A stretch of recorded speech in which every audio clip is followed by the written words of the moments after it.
जनाब चेयरमैन पहले तारुफ करवा दें ताकि जो डिपार्टमेंट है उनका।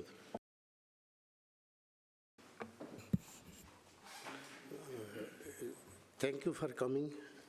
अस्सलाम वालेकुम। अपना तारुफ करवा दें। शुरू करें। Doctor Mohammad Yunus, vice chancellor UVAS Lahore. Sir Saqib Ali Ateel, secretary livestock Punjab. Sir Asfar Zia, special secretary livestock south Punjab. Mohammad Asad sir, assistant director civil audit. अस्सलाम वालेकुम। Waleed Ashraf, deputy director audit Punjab. Sir Sheikh Nadeem Ahmad, director general audit Punjab. Sir Abdul Samad, additional secretary finance department. Sir Mohammad Umar, treasurer UVAS Lahore.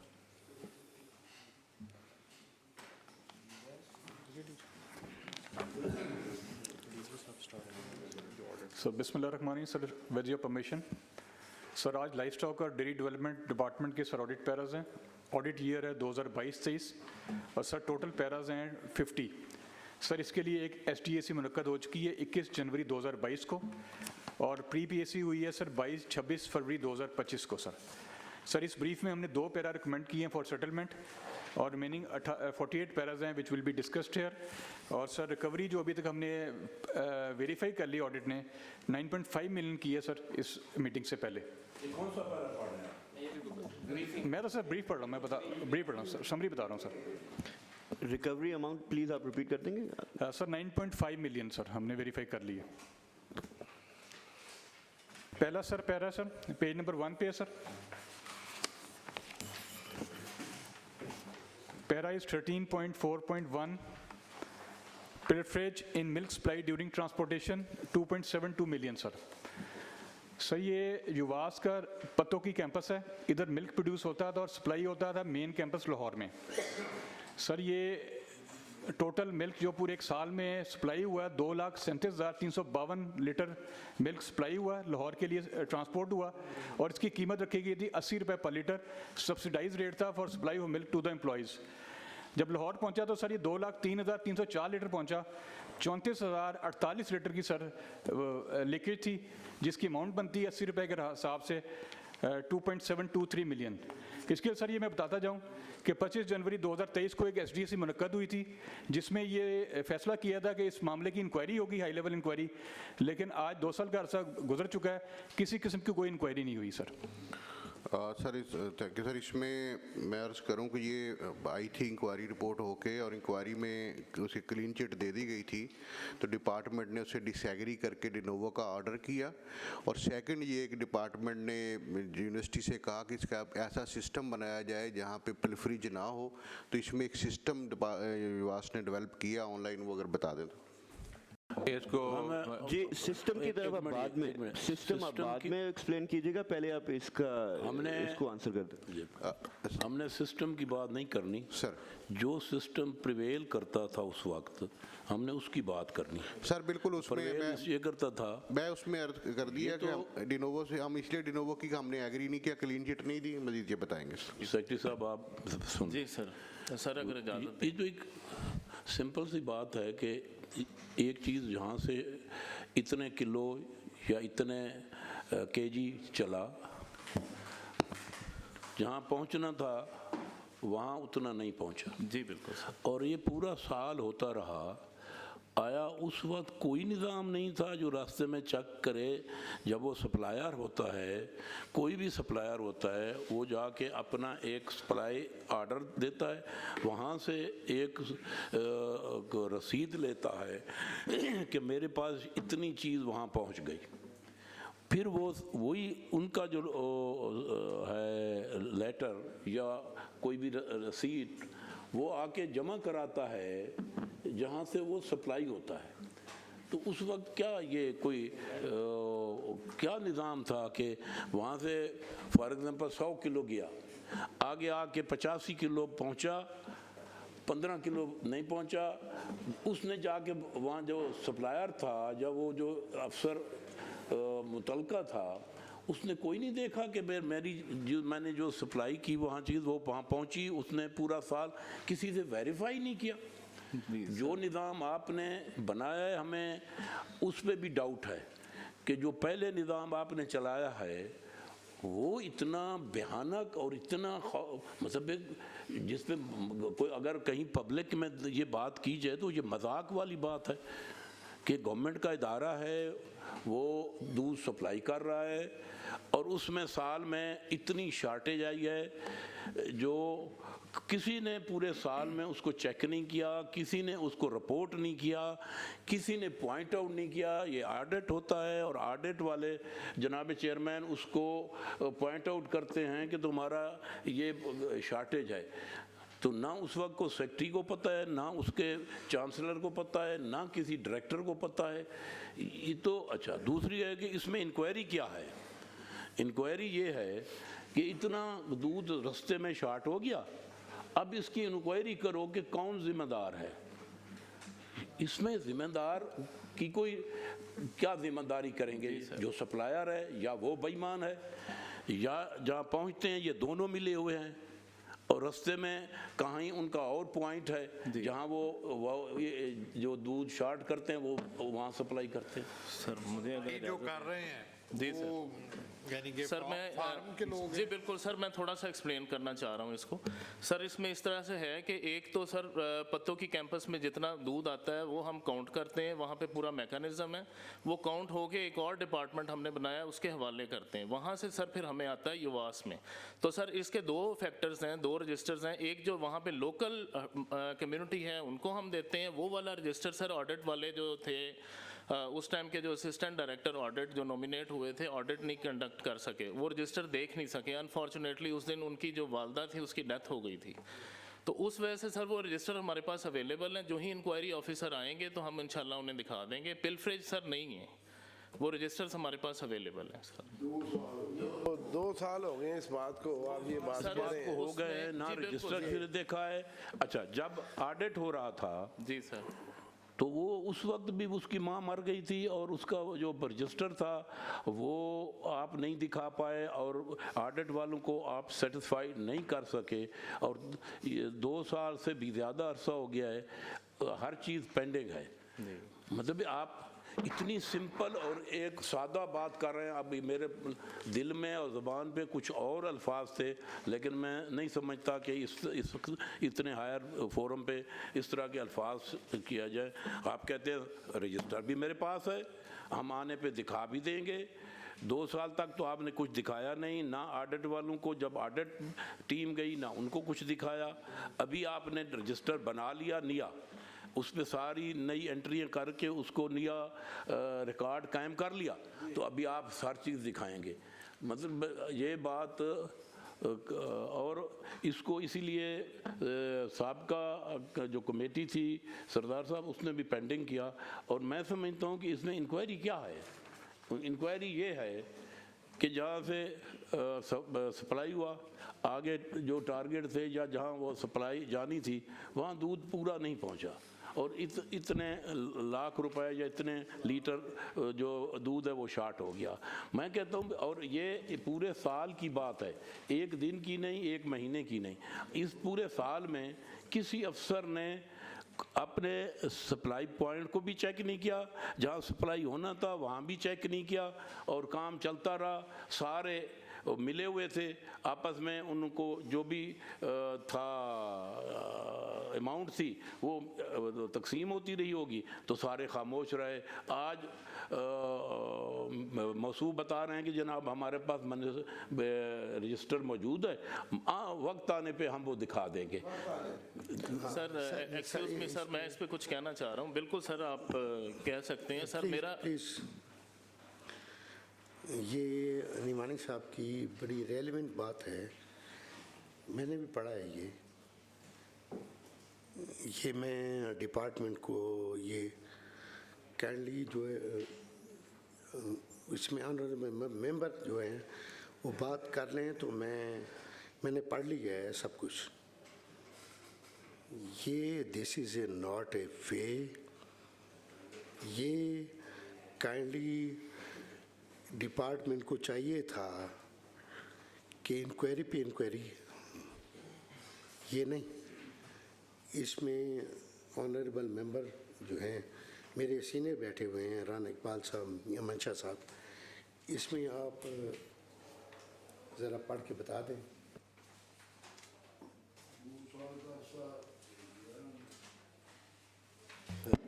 बड़ा lightly लिया गया इस मामले को, इन्हें seriously लेना चाहिए था। 2 साल का अरसा बहुत अरसा होता है, ठीक है, खामी खुशी इंसान के साथ चलती है, लेकिन महकमा इस मामले में मेरा ख्याल है सीरियस नहीं है, जबकि बहुत संजीदा बात है और बड़ी क्लियर बात है। मैं ऐसे सोच रहा था, मजाकन बात करने लगा हूँ, फिर दूर से पूछ लिया जाए कि उसके साथ क्या हुआ है।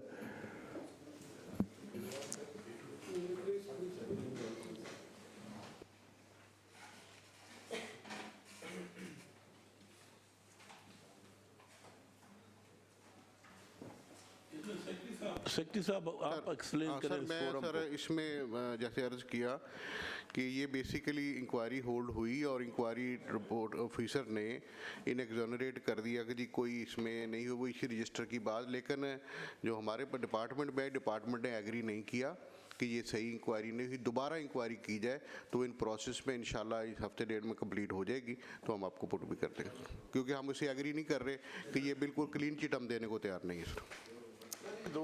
2 साल तक तो सर कुछ हुआ नहीं, और तकरीबन ये 34,000 लीटर जो है वो मिल्क है जो शॉर्ट है, और 2.7 मिलियन का है। इसकी हमें कुछ तो आप डिटेल दें कि ये आखिरकार कौन कौन लोग इसमें इन्वॉल्व हैं और किस तरह इन्वॉल्व हैं, और ये मिल्क जो है ये कहाँ पर गया, इसकी अमाउंट किसने खाई है, प्लीज़। जी सर, आपको बिल्कुल वो हम इसे प्रोसेस को स्पीड अप करके 1 हफ्ते के अंदर आपको सर नहीं, जो साबका इंक्वायरी हुई है उसके कंटेंट क्या है? उसके कंटेंट में उन्होंने सर क्लीन चिट दी थी, वो बताइए। क्लीन चिट दे दी है, माशाल्लाह। उन्होंने इनके रजिस्टर पे रिलाई किया था, जो ये बता रहे हैं, तो उससे हमने एग्री नहीं किया। 100 किलो आया, आगे 85 ही पहुँचता रहा है। हाँ जी, मतलब और पूरे साल किसी ने चेक नहीं किया, इतनी शार्टेज आ गई। अभी 2 साल से इंक्वायरी मार्क हुई है, कमेटी ने इंक्वायरी 2 साल में इंक्वायरी कंप्लीट नहीं हुई। ये इंक्वायरी किस लेवल के ऑफिसर ने की है? सर ये डायरेक्टर लेवल का, ये डिवीजनल डायरेक्टर लेवल की पेज 1 पे।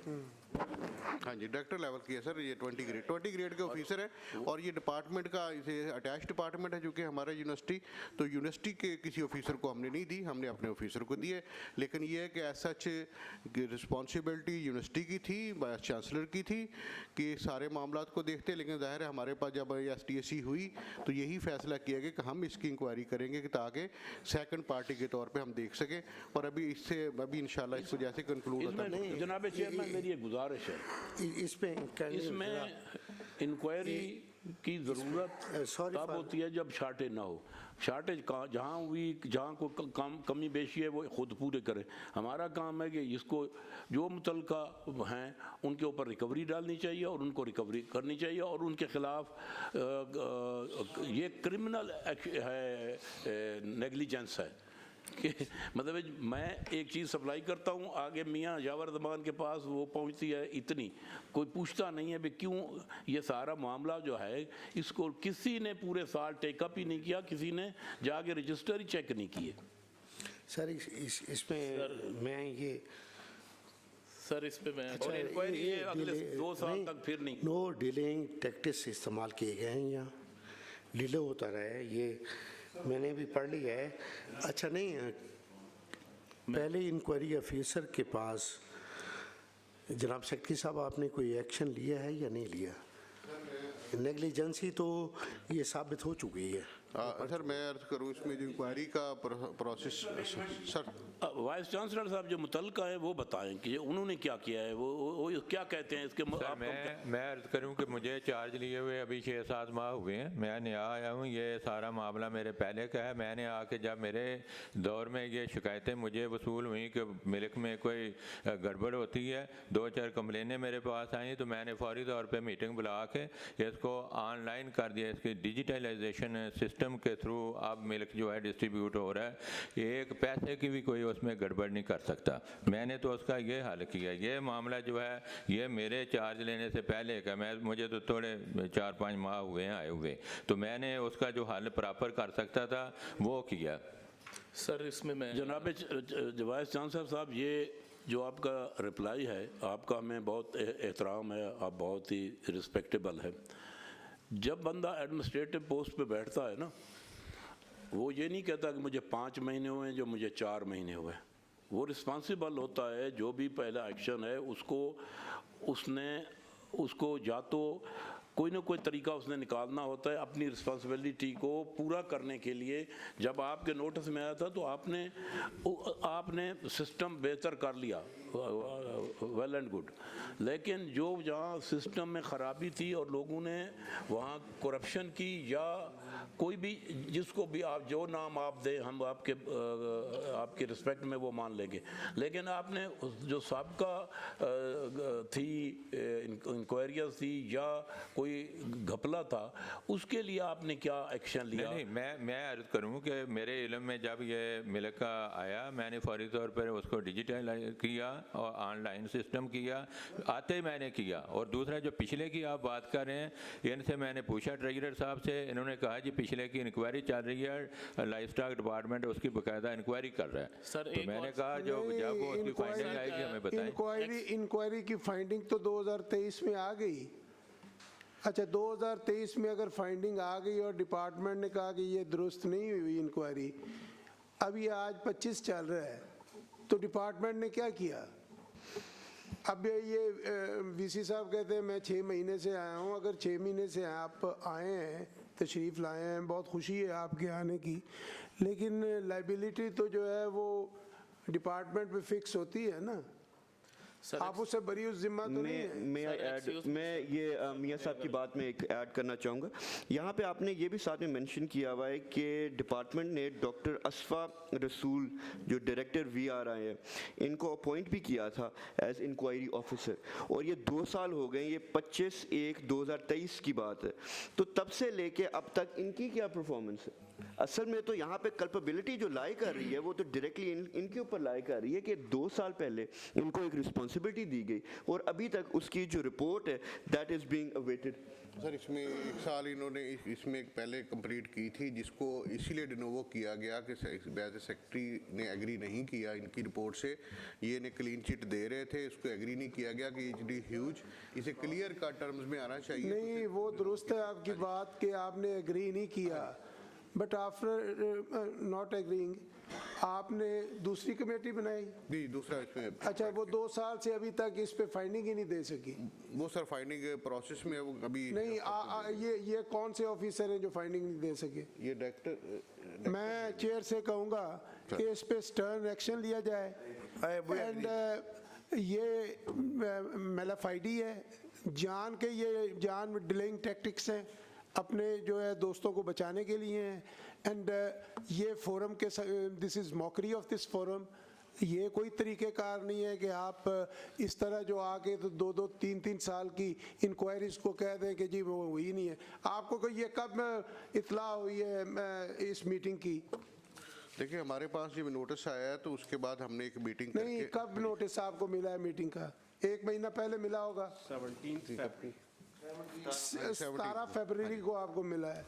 तो 20 दिन के अंदर ही उसे आप कहते हैं कि भाई इंक्वायरी मुकम्मल करो, अभी तक क्यों नहीं हुई? हमने जाके जवाब नहीं देंगे। 26 को हमने मीटिंग की, उसमें उसे डायरेक्शन दे दी गई है बड़ी क्लियर। नहीं, डायरेक्शन नहीं दे दी, ये तो ये डिलेइंग टैक्टिक्स है। उसे डिस्प्लेयर भी कन्वे किया गया है। You being the departmental head, what you suggest, आप क्या सजेस्ट करते हैं कि ये इंक्वायरी कमेटी के ऊपर क्या लायबिलिटी फिक्स करनी चाहिए? सर इन्हें बिल्कुल आई सजेस्ट कि इन्हें शोकाज भी एक देना चाहिए, क्यों कंप्लीट नहीं हुई। I agree. आपके पास सेक्रेटरी साहब, आपके पास जो रिपोर्ट आई है सर, जो साहब का जो रिपोर्ट है वो किस डेट को आई है? सर ये मुझे अच्छा नहीं लगा कहते, ये बेसिकली ये पहले आ गई थी हमसे, और जब ये मैं मतलब मुझसे पहले आई थी, मैं अभी जैसे अब ये अच्छा नहीं लगा मैं कहते हुए मुझे 2-4 महीने, लेकिन इट इज़ आवर रिस्पॉन्सिबिलिटी। ये पहले आई थी, उससे डिसएग्री करके दोबारा भेजा गया था, तो ये पेंडिंग रही। और बिल्कुल मैं एग्री करता हूँ बहुत से मेंबर से कि वो डिले होने पे हमने डिस्प्ले करवे किया और इस पे शोकाज होना चाहिए। बीइंग हेड ऑफ, एक minute, being head of the department sir, आपने उस इंक्वायरी से एग्री नहीं किया सर, वेल एंड गुड। आपने उनसे ये नहीं पूछा भाई ये जो 2 साल आपके पास इंक्वायरी रही है, आपने इतना डिले क्यों किया है? जो भी कोई इंक्वायरी डिले हो और वो जानबूझ के हो, उसका भी एक्शन है रूल्स के मुताबिक। आपने वो भी नहीं किया, फिर आपने उससे डिसएग्री किया। उस पता नहीं आप किस डेट को आपके पास आई। उसके बाद ये तो इनके इंक्वायरी ऐसी थी जो 2 दिन में मुकम्मल हो जानी चाहिए थी, अगर उसमें कोई मैलाफाइड या टेंशन ना हो तो मैं सेक्रेटरी साहब, ये नॉर्मल प्रोसीजर आपका क्या है कि इंक्वायरी कितने दिनों में होनी चाहिए? सर ये जो फैक्ट फाइंडिंग इंक्वायरी होती है, इसमें तो कोई टाइम ऐसा लिमिट नहीं होता, लेकिन जो पीडा की होती है उसमें टाइम होता है 60 दिन का। नहीं, तो ये नॉर्मली मतलब 2-4 महीने में हो जानी चाहिए। 2-4 महीने में? सर ये तो इसमें ये तो 2 साल ये सर डिले हुआ, इस पे मैंने अर्ज किया कि बिल्कुल डिस्प्ले कन्वे होना चाहिए आपकी कमेटी की तरफ से मुतलका, उनके हम फाइल में भी लगा देंगे ताकि उनकी ACR का हिस्सा भी बन जाए। आप कन्वे करते हो, request the chair to take a stern action on this. ये मैं भी इसमें जी थोड़ा सा सेक्रेटरी साहब आपसे नवानी साहब से एग्री करूंगा कि वो जो कह रहे हैं कि ये इतना कोई टेक्निकल मैटर नहीं है। दूध एक जगह से जा रहा है, मिल्क दूसरी जगह पहुंच रहा है, जहां पहुंच रहा है वहां पे पूरी तरह नहीं पहुंचा, तो इसका मतलब है उनके थ्रू आपको डिटेक्ट हुआ है कि इसकी शॉर्टफॉल है, कमी है। तो वो जो भेजने वाला है या वो पहुंचा रहा है, उन दोनों में से एक कल्प्रेट है, तो उसको ढूंढने में कितने दिन चाहिए? वो तो कोई मुश्किल नहीं है, या दोनों जी। सर इसमें लेकिन वो एक तो बता रहा है जी कि इसमें उन्होंने रजिस्टर पुट किया था, रजिस्टर वगैरह इन्होंने रिकॉर्ड जो पुट किया वो इंक्वायरी ऑफिसर ने उस पर रिलाई किया था, लेकिन सेक्रेटरी ने उस पर बिल्कुल एग्री नहीं किया, डिपार्टमेंट ने एग्री नहीं किया उसी से कि भाई ये रिकॉर्ड का इट सेल्फ फेट दुरुस्त उसके प्रॉपर नहीं डिटर्मन हुई, लिहाजा इसीलिए कि उसका फोरेंसिक ऑडिट ये वो किया जाए ताकि ये देखा जाए कि वेदर वो रिकॉर्ड, जैसे सर कह रहे हैं रिकॉर्ड ठीक है कि नहीं, उसमें थोड़ा टाइम तो उसमें लगेगा, लेकिन वो हो जाएगा सर इंशाल्लाह। लेकिन मैं एग्री करता हूँ उसे डिस्प्लेयर करने होना चाहिए इंक्वायरी ऑफिसर को। जितनी डिमांड आगे की जा रही थी वहाँ भी पूरी नहीं पहुँच रही, उन्होंने भी नहीं शिकायत की पीछे के भी दूध पूरा नहीं आ रहा। सिस्टम ही सर इनका पूरा फॉल्ट, उसे लगता है फॉल्ट नहीं, दो 100 लीटर नहीं सर, एक्सक्यूज मी, सिर्फ 1 मिनट दें सर, ऐसा नहीं है, कोई पिलफरेज नहीं हुई वहाँ पे। अगर अकेले रजिस्टर पे हम रिलाई नहीं कर सकते, हमारे पास कैश बुक्स होती हैं, हमारे पास डिपॉजिटेड वाचर्स होते हैं, हमारे पास बैंक स्टेटमेंट्स होती हैं, लेकिन सर कोई आएगा तो फिर हम उसे दिखा सकते हैं। इस पे मैं ऑडिट वालों से पूछूंगा कि ये इनका जवाब दें, ये क्या कर रहे हैं। सर ये जो इनका डिस्पैच का रिकॉर्ड है और सर रिसीविंग का रिकॉर्ड है, सर जब इसको कंपेयर किया गया तो पता लगा 34,000 लीटर की शॉर्टेज है। साइड बाई साइड ये भी बताता जो हमें सर, जहाँ पे युवास मेन यूनिवर्सिटी में दूध आने के बाद भी लीकेज हुई है। एक तो है ना सर रास्ते में लीकेज जिसकी मैंने बात की है, जब दूध इन तक पहुँच गया है तो उसके बाद 3,219 लीटर की लीकेज मजीद हुई है। और सर एक और चीज़ है कि ये जो हम रेट कैलकुलेट करें ये सब्सिडाइज रेट है 80 रुपये, अदरवाइज रेट तो सर 125 रुपये, तो ये डबल लीकेज है। एक रास्ते में लीकेज हुई है, एक इनके पास पहुंचने के बाद लीकेज हुई है। वो डिस्ट्रॉय हुआ है, क्या हुआ वो तो ये बेहतर बताएंगे। और इन्हीं का रिकॉर्ड है सर जो हमने कंसल्ट किया है, डिस्पैच का और रिसीविंग का। सर इन पे रिकवरी इम्पोज करें, इन पे रिकवरी इम्पोज करें और जो ऑफिसर्स हैं उन पे लाइबिलिटी फिक्स करें। बिल्कुल ठीक है। हाँ नहीं, इसमें मैं जो समझा हूँ सारे ऑनरेबल हाउस से कि ऑनरेबल सेक्रेटरी साहब को मैं ये डायरेक्ट कर सकता हूँ कि इसमें पहली इंक्वायरी में कुछ नहीं निकला और ये मेलाफाइडी एम्बेजलमेंट है जो मैं समझता हूँ। तो इसमें जो है ना काइंडली कोई री इंक्वायरी करवा लें इसमें। सर वही ऑर्डर किया, वही उसी में प्रोसेस। नहीं नो इसमें री इंक्वायरी नई कमेटी बनाते जैसे आप हुक्म करें। अच्छा नहीं, हम टाइम लिमिट भी ऑनरेबल हाउस कर दें सर ये टाइम इसमें, और इंक्वायरी ऑफिसर PS-19 के बिलो नहीं होगा। नहीं होगा सर, बिल्कुल ठीक। तो या अदरवाइज हाउस में छोड़ता हूँ मैं। सर गुजारिश ये है कि देख लो, एक तो वहाँ पे जो है एम्बेजलमेंट हुई है, फिर डिपार्टमेंट का आप एटीट्यूड देख लेना कि एक इंक्वायरी इन्होंने होल्ड की है। वो आपकी वजह से हुआ है, कमेटी ने ऑर्डर किया। वो भी कमेटी की वजह से हुआ।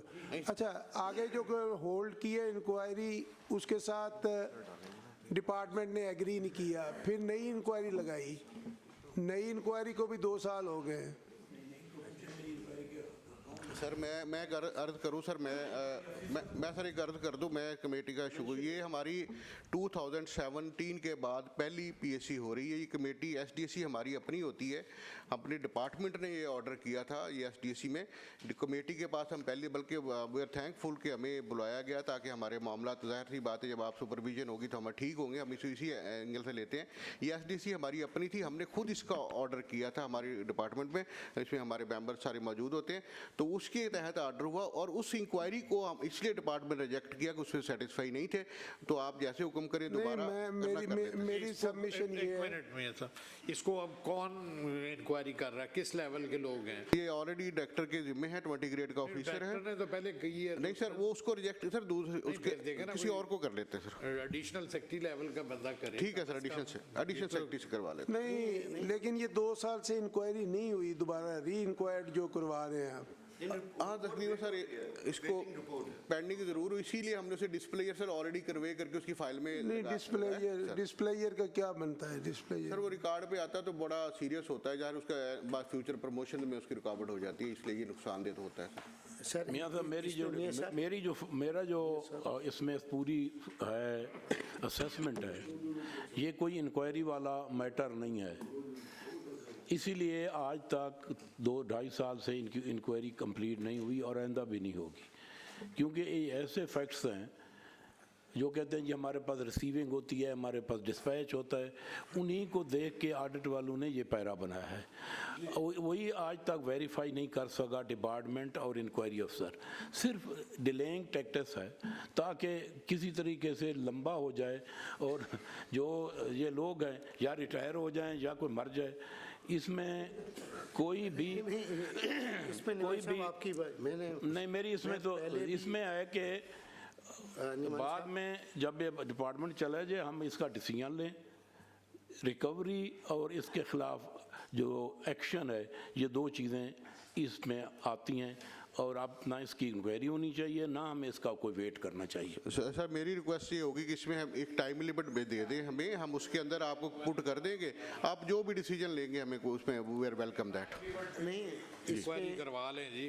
हाँ, इसमें मैं गुजारिश करूँगा ऑनरेबल हाउस से सर कि 90 से कम जो है इंक्वायरी फीसर नहीं होना चाहिए। पहले 20 वाले ने किया, आपने कम।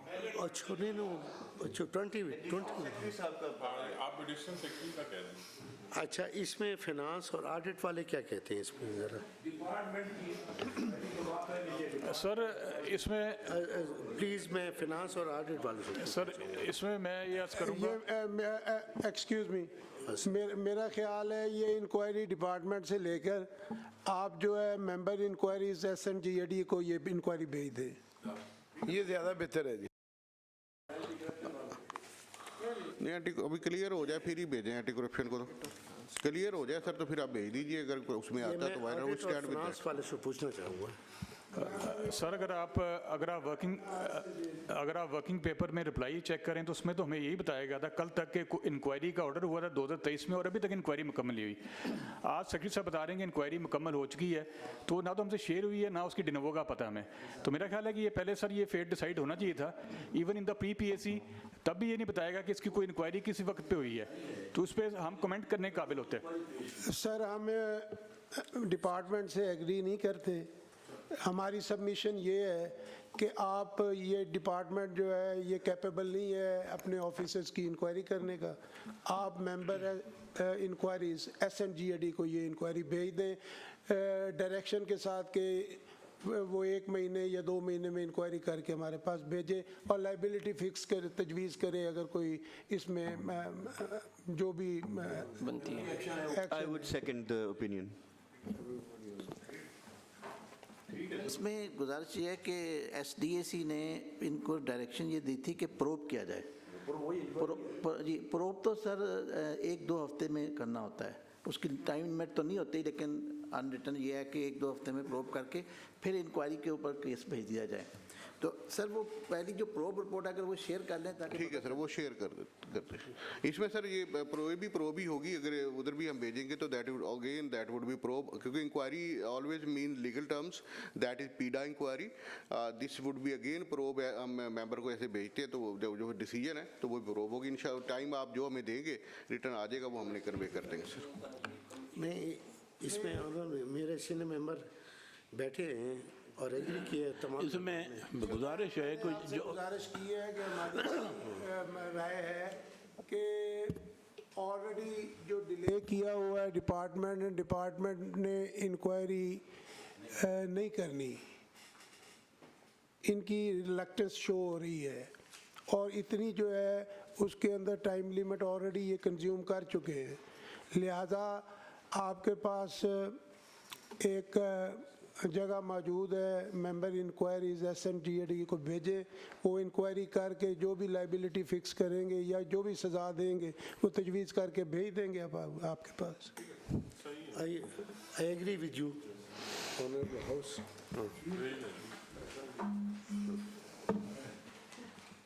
लेकिन इसमें ये एक बात है कि ना प्रोब इंक्वायरी कोई ऑन रिकॉर्ड है, या जो रेगुलर इंक्वायरी की ना उसका कोई सर वो देख लेंगे ना SNGAD वाले, वो सारे इसको थ्रेश आउट कर लेंगे।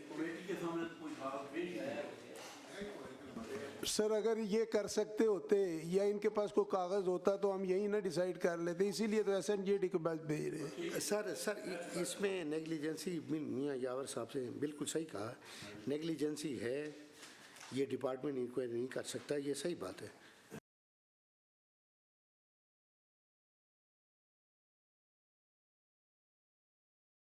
इसके बाद अगर कोई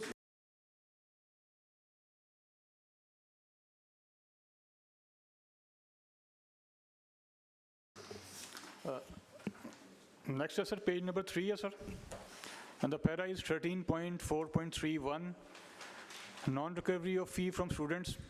सर स्टूडेंट से फ़ी की मद में 1.89 मिलियन रुपीज़ रिकवरेबल हैं। इसमें से कुछ स्टूडेंट सर 5वें सेमेस्टर के हैं, कुछ 8वें के हैं, कुछ 10वें के हैं, मुख्तलिफ ग्रेड्स में हैं और अभी तक फ़ी रिकवर नहीं हुई सर। जी सर इसमें से हमने फ़ी रिकवर कर ली है और जो बाकी सर ये बचते हैं ये यूनिवर्सिटी से 13,44,000 के जो स्टूडेंट्स हैं ये सर लेफ़्ट ओवर हो गए, यूनिवर्सिटी छोड़ के चले गए हैं। ये सर रिकवर हो नहीं सकते क्योंकि वो यूनिवर्सिटी छोड़ के जा चुके हैं, इसलिए सर मेरी रिक्वेस्ट होगी कि इसको इसमें चलो जो आप सजेस्ट करेंगे हम उसको देख लेंगे। जी बिल्कुल सर। मतलब क्या सिस्टम है कि जब किसी की फ़ीस या किसके उसके लाइबिलिटीज़ की रिकवरी का कोई निज़ाम या कोई सिस्टम नहीं है कि मंथली जो उनकी रिकवरी बनती है वो मंथली जमा कराएं, अगर नहीं कराते तो उनको कोई नोटिस देते हैं।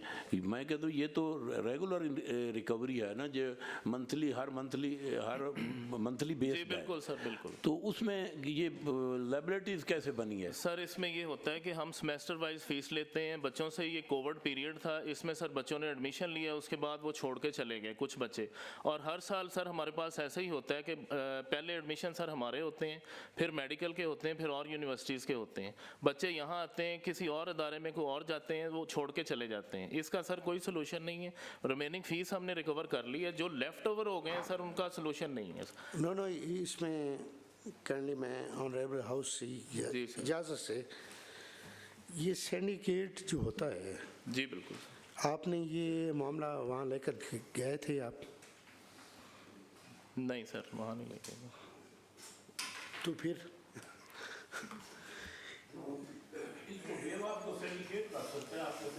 सर ये वेव ऑफ का पैरा नहीं है सर, ये बच्चे छोड़ के चले गए हैं सर। फिनांस डिपार्टमेंट का ओपिनियन क्या है? इसमें पहली बात यह है कि फीस की रिकवरी का जो मैकेनिज्म है वो हमें बताएंगे तो कोई बात नहीं, ये लेफ्ट ओवर हो गए। और सेकेंडली कि आप इसको ये मंथली क्यों नहीं लेते, जैसे ऑनरेबल मेंबर ने कहा है कि जी बिल्कुल सर, हम रिकवर करते हैं, ईच एंड एवरीथिंग हम रिकवर करते हैं सर। ये बच्चे यूनिवर्सिटी छोड़ के चले गए हैं, अब हम उन्हें ये नहीं कह सकते कि थोड़ा सा इसमें अर्ज करना चाहता हूँ कि जब मंथ शुरू होता है ना, जो अगला मंथ उन्होंने पढ़ना है उसकी फीस आप बिफोर टाइम लेते हैं, अगले मंथ की एडवांस लेते हैं। मतलब ये कोई छोड़ेगा तो वो 4-5 दिन पहले छोड़ के चला जाएगा, आपको पता चल जाएगा। तो उसमें अगर कोई छोड़ के चला गया है तो उसका कोई ना कोई मैकेनिज्म होगा कि वो चला गया तो इससे हम रिकवर नहीं कर सकते। सर मैं थोड़ी सी अर्ज करूं कि ये फ़ीस जितनी भी इन्होंने पैरा लगाया 7.99 मिलियन का, तमाम इन्होंने रिकवर कर ली। सिर्फ 13 लाख रुपया जो है वो रिकवर नहीं हो सका उन बच्चों से जो कोरोना की वजह से यूनिवर्सिटी छोड़ के, और उसकी इन्होंने मेरे से पहले जो वीसी साहब थे सिंडिकेट ने उनको एम्पावर किया हुआ वेव ऑफ करने का, और ये 13 लाख रुपया इन्होंने उनसे वेव ऑफ करा दिया। ये मेरी रिक्वेस्ट है कि इसको पैरे को सेटल किया। वीसी साहब तो हो ही नहीं सकता, चोरी 1 रुपए की हो, ये आपके रूल्स के अंदर परमिसिबल है वेव ऑफ करना? वो कह रहे हैं कि हम नहीं कर सकते, आप कहते हैं हम वेव ऑफ कर सकते हैं। अभी आपकी सेल्फ कंट्राडिक्टरी है डिपार्टमेंटल जो है, ये फिनांस डिपार्टमेंट बताया ना जी, सिंडिकेट एम्पावर्ड है। हर डिपार्टमेंट के अंदर और यूनिवर्सिटी के अंदर कुछ पावर्स होती हैं वेव ऑफ की, वो सिंपल पावर्स हैं सर। लेकिन जहाँ जिस रिकवरी को ऑडिट पैरे में मेंशन हो जाए उसकी वेव ऑफ की पावर नहीं है किसी के पास, सिवाय आपके और एफडी के पास। आपकी डायरेक्शन होगी और हम आपकी डायरेक्शन पर वेव ऑफ करेंगे ऑडिट पैरे में। इसमें सर मेरी रिक्वेस्ट ये होगी कि ये कोविड सबके सामने था, जेन्युइन सिचुएशन है इनकी, कोई इसमें कोई नज़र नहीं है। अगर जनाब डायरेक्शन ये कमेटी कर देगी तो सिंडिकेट टेकअप करके उसे सेक्रेटरी साहब हमारा हम इसको सेटल शायद कर दें, लेकिन मैं एक कैंडली मैं रिक्वेस्ट करूँगा, एक मेरी बात सुन वाइस चांसलर साहब। हाँ निमानी साहब प्लीज़, इसको हम शायद कमेटी की राय शायद बन जाए कि उसको सेटल करें, लेकिन हम तो उसकी सिस्टम की आपकी बात कर रहे हैं कि आपका सिस्टम प्रिवेल नहीं करता, वो फंक्शन नहीं करता, जिसकी वजह से ये सारा निज़ाम जो है ये इस तरह की पोजीशन बनती है। निमानी साहब इसमें मैं जो है ना, देखें ना साहब काइंडली प्लीज़, कोई सिंडिकेट का डिसीजन है इसमें? ये बताए ना यार, पढ़ के सुनाए। पढ़ के नहीं है ये, ऑनरेबल हाउस के सामने रखें। जब पैरा बन जाता है तो सिंडिकेट की पावर खत्म हो जाती है। सर मैं यही देखना चाहता था। जी सर, ये राइट ऑफ की पावर है, इसमें सर है ये power to write off losses other than due to theft और नेग्लिजेंस और फ्रॉड। वाइस चांसलर की सर इसमें फुल पावर है। ऑडिट वाले बताएं इसका जवाब दें। नहीं वो जवाब आ गया है। मेरी गुजारिश ये है, ये पावर्स आपके पास थी लेकिन आपने इन्हें एक्सरसाइज नहीं किया, जिसकी वजह से ये पैरा बना। पैरा बनने के बाद ये हमारे पास पीएससी के पास आया। अब सिंडिकेट एम्पावर्ड नहीं है। अब according to the finance department अब ये प्रेरोगेटिव है इस ऑगस्ट हाउस का कि ये उस पर क्या डिसीजन लेती है।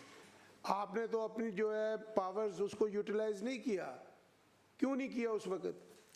सर इसमें ये होता है, मैं थोड़ा सा सर आपको एक्सप्लेन कर दूं कि सर मेरी बात मुकम्मल नहीं हुई थी। जी आपके पास कोई है ये डिसीजन? कोई मैंने कहा है कि आप दिखाएं ऑनरेबल मेंबर चोज को और मुझे दिखाएं। ये दिखा दें, दिखा दें। नहीं पढ़ के सुना नहीं। नहीं आप पढ़ के सुनाएं, पढ़ के सुनाएं। नहीं दिखा दें, दिखा दें। चेयरमैन साहब कह रहे हैं इस रूल के तहत जो ऑर्डर किया आपने वो दिखाइए। वो दिखाएं। नहीं देखिए ना वही चीज़ आ गई ना। यही कह रहे हैं सर ये अमाउंट तो राइट ऑफ हुई नहीं अभी तक। वो फैसला जो है सिंडिकेट ने नहीं किया सर, ये अमाउंट ही राइट ऑफ नहीं हुई। वो फैसला हमसे करवाना चाहते हैं, हम राइट ऑफ कर दें। सर वो आपकी पावर है। मैं यही कहता हूँ, उन्होंने एट द टाइम जिस वक्त उनके पास पावर रेस्ट करती थी उन्होंने इसे यूटिलाइज नहीं किया, इन्होंने उसे वेव ऑफ नहीं किया। अब इन्होंने वेव ऑफ नहीं किया तो जिस वक्त पैरा बन गया हमसे वेव ऑफ करवाना चाहते हैं। जनाब चेयरमैन, ये जितनी रिकवरी कर सकते थे इस मामले में उन्होंने उतनी की है, और ये जो 7 लाख की है ये जो रहती है वो बता रहे हैं जैसे कि स्टूडेंट्स जा चुके हैं, और ये अब रिकवरेबल मामला नहीं है। ये फर्दर फ्यूचर के लिए अपने कोई ऐसे रूल्स बनाएं जिसमें ये रिकवरी जिस तरह की बचे ही ना। और इस वक्त मैं तो ये चाहूँगा कि इसको इस वक्त हम सेटल कर दें, क्योंकि ये कोई जो 7 लाख की जो अमाउंट है ये रिकवरेबल नहीं है। नहीं 13 लाख है सर। इसमें मैंने काइंडली रिक्वेस्ट की थी ऑनरेबल हाउस को, ये सब कुछ हमारे पे डालना चाहते हैं। मैंने कहा था चोरी का, चोरी 1 रुपए की हो, लाख की हो, जितनी भी हो, ये हो रही है। इस पे मैं ऑनरेबल हाउस को, ये तमाम चीज़ें मैं ऑनरेबल हाउस को नेग्लिजेंसी पहले पैरा में मैं ऑनरेबल हाउस पे छोड़ता हूँ कि वो रिकमेंड क्या करते हैं। नवानी साहब की बात तो बड़ी वैलिड है कि जो सेमेस्टर की फ़ीस होती है वो तो एडवांस होती है। हम भी अपने बच्चों की फ़ीसें देते हैं तो एडवांस ले ली जाती है। ये इन पे कैसे बन गई? सर और एक ये ऑडिट वालों ने वैसे ही बना दिया, यानी कि वो बच्चे जा चुके थे तो इन्होंने उनके नाम। सर मैं थोड़ा सा, बिल्कुल सर बहुत वैलिड पॉइंट सर आपने उठाया है। सर इसमें यही हुआ है कि हमारे पास जो सेमेस्टर वाइज फ़ी लेते हैं हम सर, इन बिटवीन नहीं सर हम लेते, सेमेस्टर वाइज हमने फ़ी ली और नेक्स्ट सर उसमें ये छोड़ के चले गए। अब सर जब छोड़ के चले गए तो वो सर हम कुछ नहीं उनका कर सकते सर, वो ख़त्म हो गए, उनकी सीट्स ख़त्म हो गई। और हर साल सर हम कुछ सर एडमिशन्स भी ज़्यादा करते हैं इसीलिए क्योंकि बच्चे छोड़ के चले जाते हैं। और एक मेरा वीसी साहब आपसे क्वेश्चन है जी कि ये सारे जो रिकवरेबल अमाउंट है ये सारे बच्चे छोड़ गए थे, दे ऑल लेफ्ट, या कुछ ऐसे भी हैं जिन्होंने डिग्री कंप्लीट की थी? नहीं, जिन बच्चों से उन्होंने फीस ली काफ़ी सारे उन्होंने डिग्री कंप्लीट की, जिन पे पैरा लगा है ये बच्चे कोरोना की वजह से सेकंड सेमेस्टर आगे उन्होंने एनरोल नहीं किया और एजुकेशन छोड़ के वो चले गए कोरोना की वजह से। इसमें मेरी गुजारिश है, मेरी सबमिशन ये है, चलें ये तो हो गया, बच्चे छोड़ के चले गए, हम भी इसको, ये सिंडिकेट क्या करता है, अपनी पावर्स को भी यूज़ नहीं करता। हमें तो ये कंसर्न है कि जो आपके अदारे हैं वो वर्क नहीं कर रहे। अगर आप इसे अपने तौर पर सिंडिकेट में वेव कर देते या ये फीस माफ़ कर देते तो ये मामला इधर आना ही नहीं था। मुझे ये लगता है मियाँ साहब कि इन्होंने सिंडिकेट में ले गए होंगे, उन्होंने इसको कंसीडर नहीं किया होगा, तो अब ये इसलिए इसका पैरा बन गया। अब मेरी गुजारिश ये है कि तमाम, मैंने पूरा ये पढ़ा है, आप लोगों ने भी देखा है, ये वेद पता कर लेने कि ये सिंडिकेट के एजेंडा पे आया आइटम। नहीं, सिंडिकेट में ये लेके नहीं है, मेरे होते तो एक सिंडिकेट हुई है उसमें तो ये नहीं है। रेज नहीं हुआ, जब ये पैरा बना है उस वक्त रेज हुआ है, पिछले रिकॉर्ड में है। बताएं जी सर। नहीं, सिंडिकेट में नहीं गया सर, ये सिंडिकेट में गया नहीं, क्यों नहीं गया? आपने जो हमें तकलीफ दी है इतनी, ये आप वहाँ पे जहमत फरमा लेते ना। सिंडिकेट किस लिए बना हुआ है, क्यों नहीं गया? मैं सर थोड़ा सा लेट मी टॉक। जी प्लीज। हु इज रिस्पॉन्सिबल इसके एजेंडे पे लाने का? इसकी रजिस्ट्रार। कौन है इसका रिस्पॉन्सिबल? ऑनरेबल सेक्रेटरी साहब, ट्रेजरर इसके रिस्पॉन्सिबल है जी सर। ट्रेजरर को आपने कोई शो कॉज नोटिस दिया कि भाई क्यों आप एजेंडे पे नहीं लाए? नहीं, वो तो चांसलर वाइस चांसलर। सर इसमें सर मैं थोड़ा सा नहीं पावर सर मैं नहीं सर मैं थोड़ा सा आपको बता आप दूं। ट्रेजरर हैं? जी सर मैं ट्रेजरर। आपको तो फिर शो कॉज मिलना चाहिए। सर पहले 1 मिनट सुन लें, उसके बाद सर जैसे आप हाउस कहेंगे वैसे करें। सर इसमें ये है किसी भी यूनिवर्सिटी में पंजाब में सर जो एडमिशन्स होते हैं, सर किसी भी यूनिवर्सिटी में पंजाब में जब एडमिशन्स होते हैं, जो बच्चे लेफ्ट ओवर हो जाते हैं उसको कहीं से भी राइट नहीं कराते सर, उसको अपने वाइस चांसलर साहब से हम लोग राइट ऑफ कराते हैं। सर ये आप बाकी भी यूनिवर्सिटीज़ का बेशक प्रोसीजर चेक कर लें।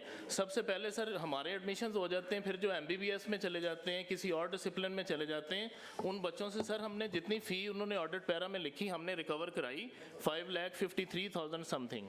और सर ये 13,44,615 रुपीज़ जो बच्चे लेफ्ट ओवर हो गए हैं सर, ये हम सर रिकवर नहीं करवा सकते। जी मैं एग्री करता हूँ, आप नहीं रिकवर करवा सकते। जी बिल्कुल। मेरी गुजारिश ये है कि सिंडिकेट के पास अथॉरिटी मौजूद है, VC के पास अथॉरिटी मौजूद है, आप उसके एजेंडे पे ट्रेजरर साहब क्यों नहीं लेके आए? सर हमने वेव ऑफ कराई हुई है, लेकिन अगले नहीं, फोरम किससे वेव ऑफ कराई? सर VC साहब से करवाई तो हुई फिर वो रिकनसाइल क्यों नहीं किया आपने उनके साथ? सर वो नेक्स्ट मीटिंग आई नहीं ना, उस SDAC में हो नहीं सकी तो नेक्स्ट। हाँ जी ऑडिट सर ये आज पहली दफ़ा हमें बता रहे हैं कि इन्होंने वेव ऑफ करवाई है। अगर आप इनका जवाब भी पढ़ लें तो उसमें कहीं वेव ऑफ का जिक्र नहीं है, वो अगले पैरे में जरूर है, इसका वेव ऑफ का जिक्र नहीं है। हाँ, अगर आपके पास कोई डॉक्यूमेंटेशन है तो बता दें। आपके ये मैं सर ऑफिस में है, मैं ला के दिखा दूंगा आपको। हाँ तो फिर मसला ही खत्म हो जाता है उनसे। सर आज तक कभी किसी ने कहा ही नहीं है इस तरह के आप वेव ऑफ यार कमाल हो गई है, आपको अपनी अथॉरिटी का नहीं पता, आपको किसी ने कहना है आपने वेव ऑफ करना है। तो ऑडिट वालों ने पैरा बनाया, ऑडिट वालों को कहते हैं कि भाई इस मीटिंग से पहले कि भाई ये हमने अपनी जो है ना इसे वेव ऑफ किया हुआ है अकॉर्डिंग टू रूल्स, तो वो पैरा अपना सेटल हो जाता है। मियाँ साहब एक में ये बात है, जब ऑडिट वाले गए हैं उस वक्त ये प्रोसेस नहीं हुआ था, वेव ऑफ नहीं हुआ था। अब मेरी ये सजेशन है कि हमने इसको डिस्कस कर लिया, अब ये चीज़ वैसी है कि इस पर जितनी डिस्कशन की जाए इसका कोई हल नहीं है। तो मेरी सजेशन यही है कि क्योंकि ये स्टूडेंट का मैटर है, इनको उन्होंने मिलना नहीं है, तो इसको मैं चेयरमैन से एग्री करता हूँ और मैं इसे सेटल कर दिया जाए, वार्निंग के लेकिन साथ ट्रेजरर को जो है ना वार्निंग के वो शो कॉज दे कि उन्होंने क्यों नहीं ये प्रॉपर फोरम से जो है चलो वार्निंग के शो का कि आइंदा ऐसा नहीं होना चाहिए, तो इसको और एक ये जी इसमें पैरा जो है ना सेटल हो गया मियाँ यावर समान साहब की और हाउस की परमिशन से सेटल है।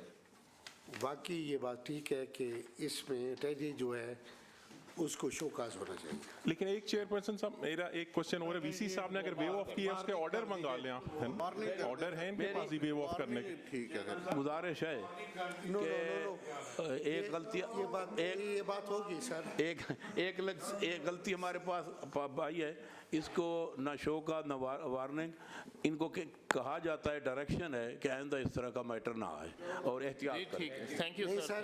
नहीं डिस्प्लेयर तो होगा। नमानी साहब आप फैसला नहीं करें, फैसला चेयरमैन साहब को करने दें। जी फैसला कर दिया। नमानी साहब chair has to decide, chair has already decided.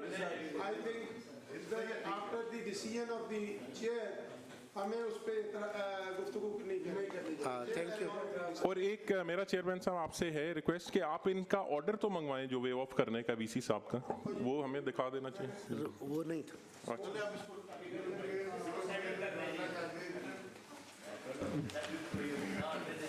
Next sir page number 5 है, पैरा इज 13.4.3।